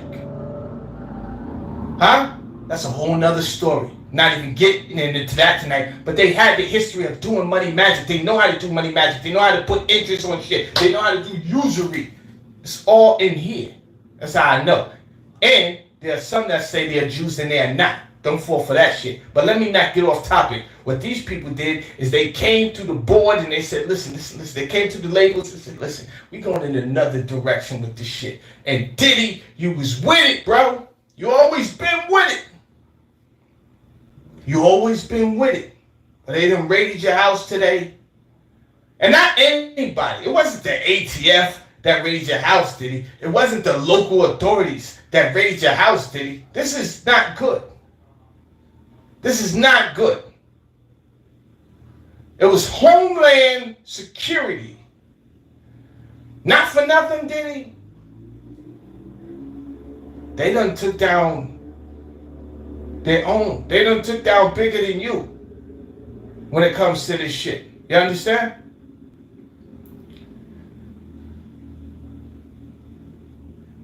Now, do I think Jeffrey Epstein is dead? Nah. This is me personally. I'm on some other shit. You understand? I don't know if he's dead. Harvey Weinstein. I don't think he's dead because I think Jeffrey Epstein was a spy for the U.S. and I think he was an ambassador over here for Israel, and we all know how the U.S. feels about Israel, right? So I think he was too big to fail type of shit, right? But they had to go through with the story for whatever reason. Harvey Weinstein, his goose is cooked. Now, let's get back to this. Whip Wop, I see you down there, player. Shout out to Whip Wop in the building. Blue Dollars, how you feeling? Blue Dollars is here. The real Ming E. Rivers is here. Check it out. I see you. Let's go, man. Now, it's all chess. You got to understand. This is why when the story breaks, a lot of times I'm breaking my own code by even doing the story because I like to sit back and watch, right? But I had enough ammunition to do a full story. But a lot of times when the story breaks, I don't do it right away because I like to watch it build up over time because I know it's chess. Governor Hochul, the governor of New York State, why did she open up this New York Adult Survivors Act for 1 year? 1 year. Now, let me give you something to think about. They did not announce it and promote it. If they really wanted everybody to have justice, they would have promoted this thing and she would have promoted it for her campaign, right? To make her look good. She didn't do that. It's not like she was out here letting everybody know, hey, if you was ever molested as a youth or even as an adult, then I just did this. She didn't do that.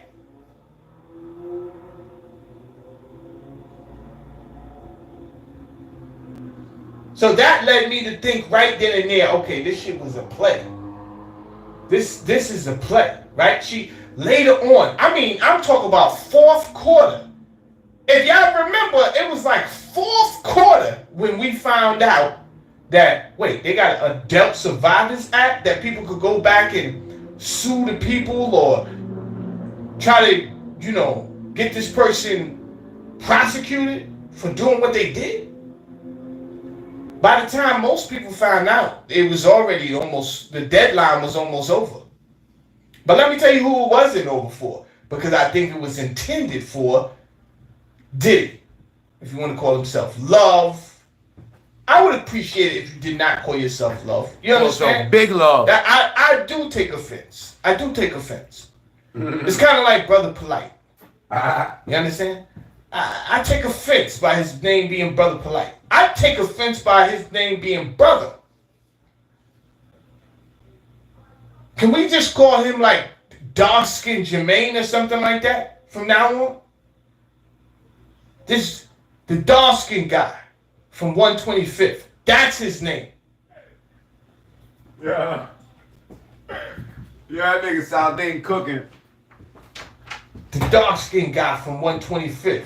Saldane Oh, you cooking. mean no. The dark-skinned guy from 125th. I got you. I understand, Mel. Cool. All right, I take offense. Now that His pin, name that link be that's Brother. pinned, that link that's pinned at the top, that's where I'm going. That's Jamel Saldane, Poker Face Society. Salute to everybody that was here, that chilled me for a little while. I'm out, man. I'll get with y'all later.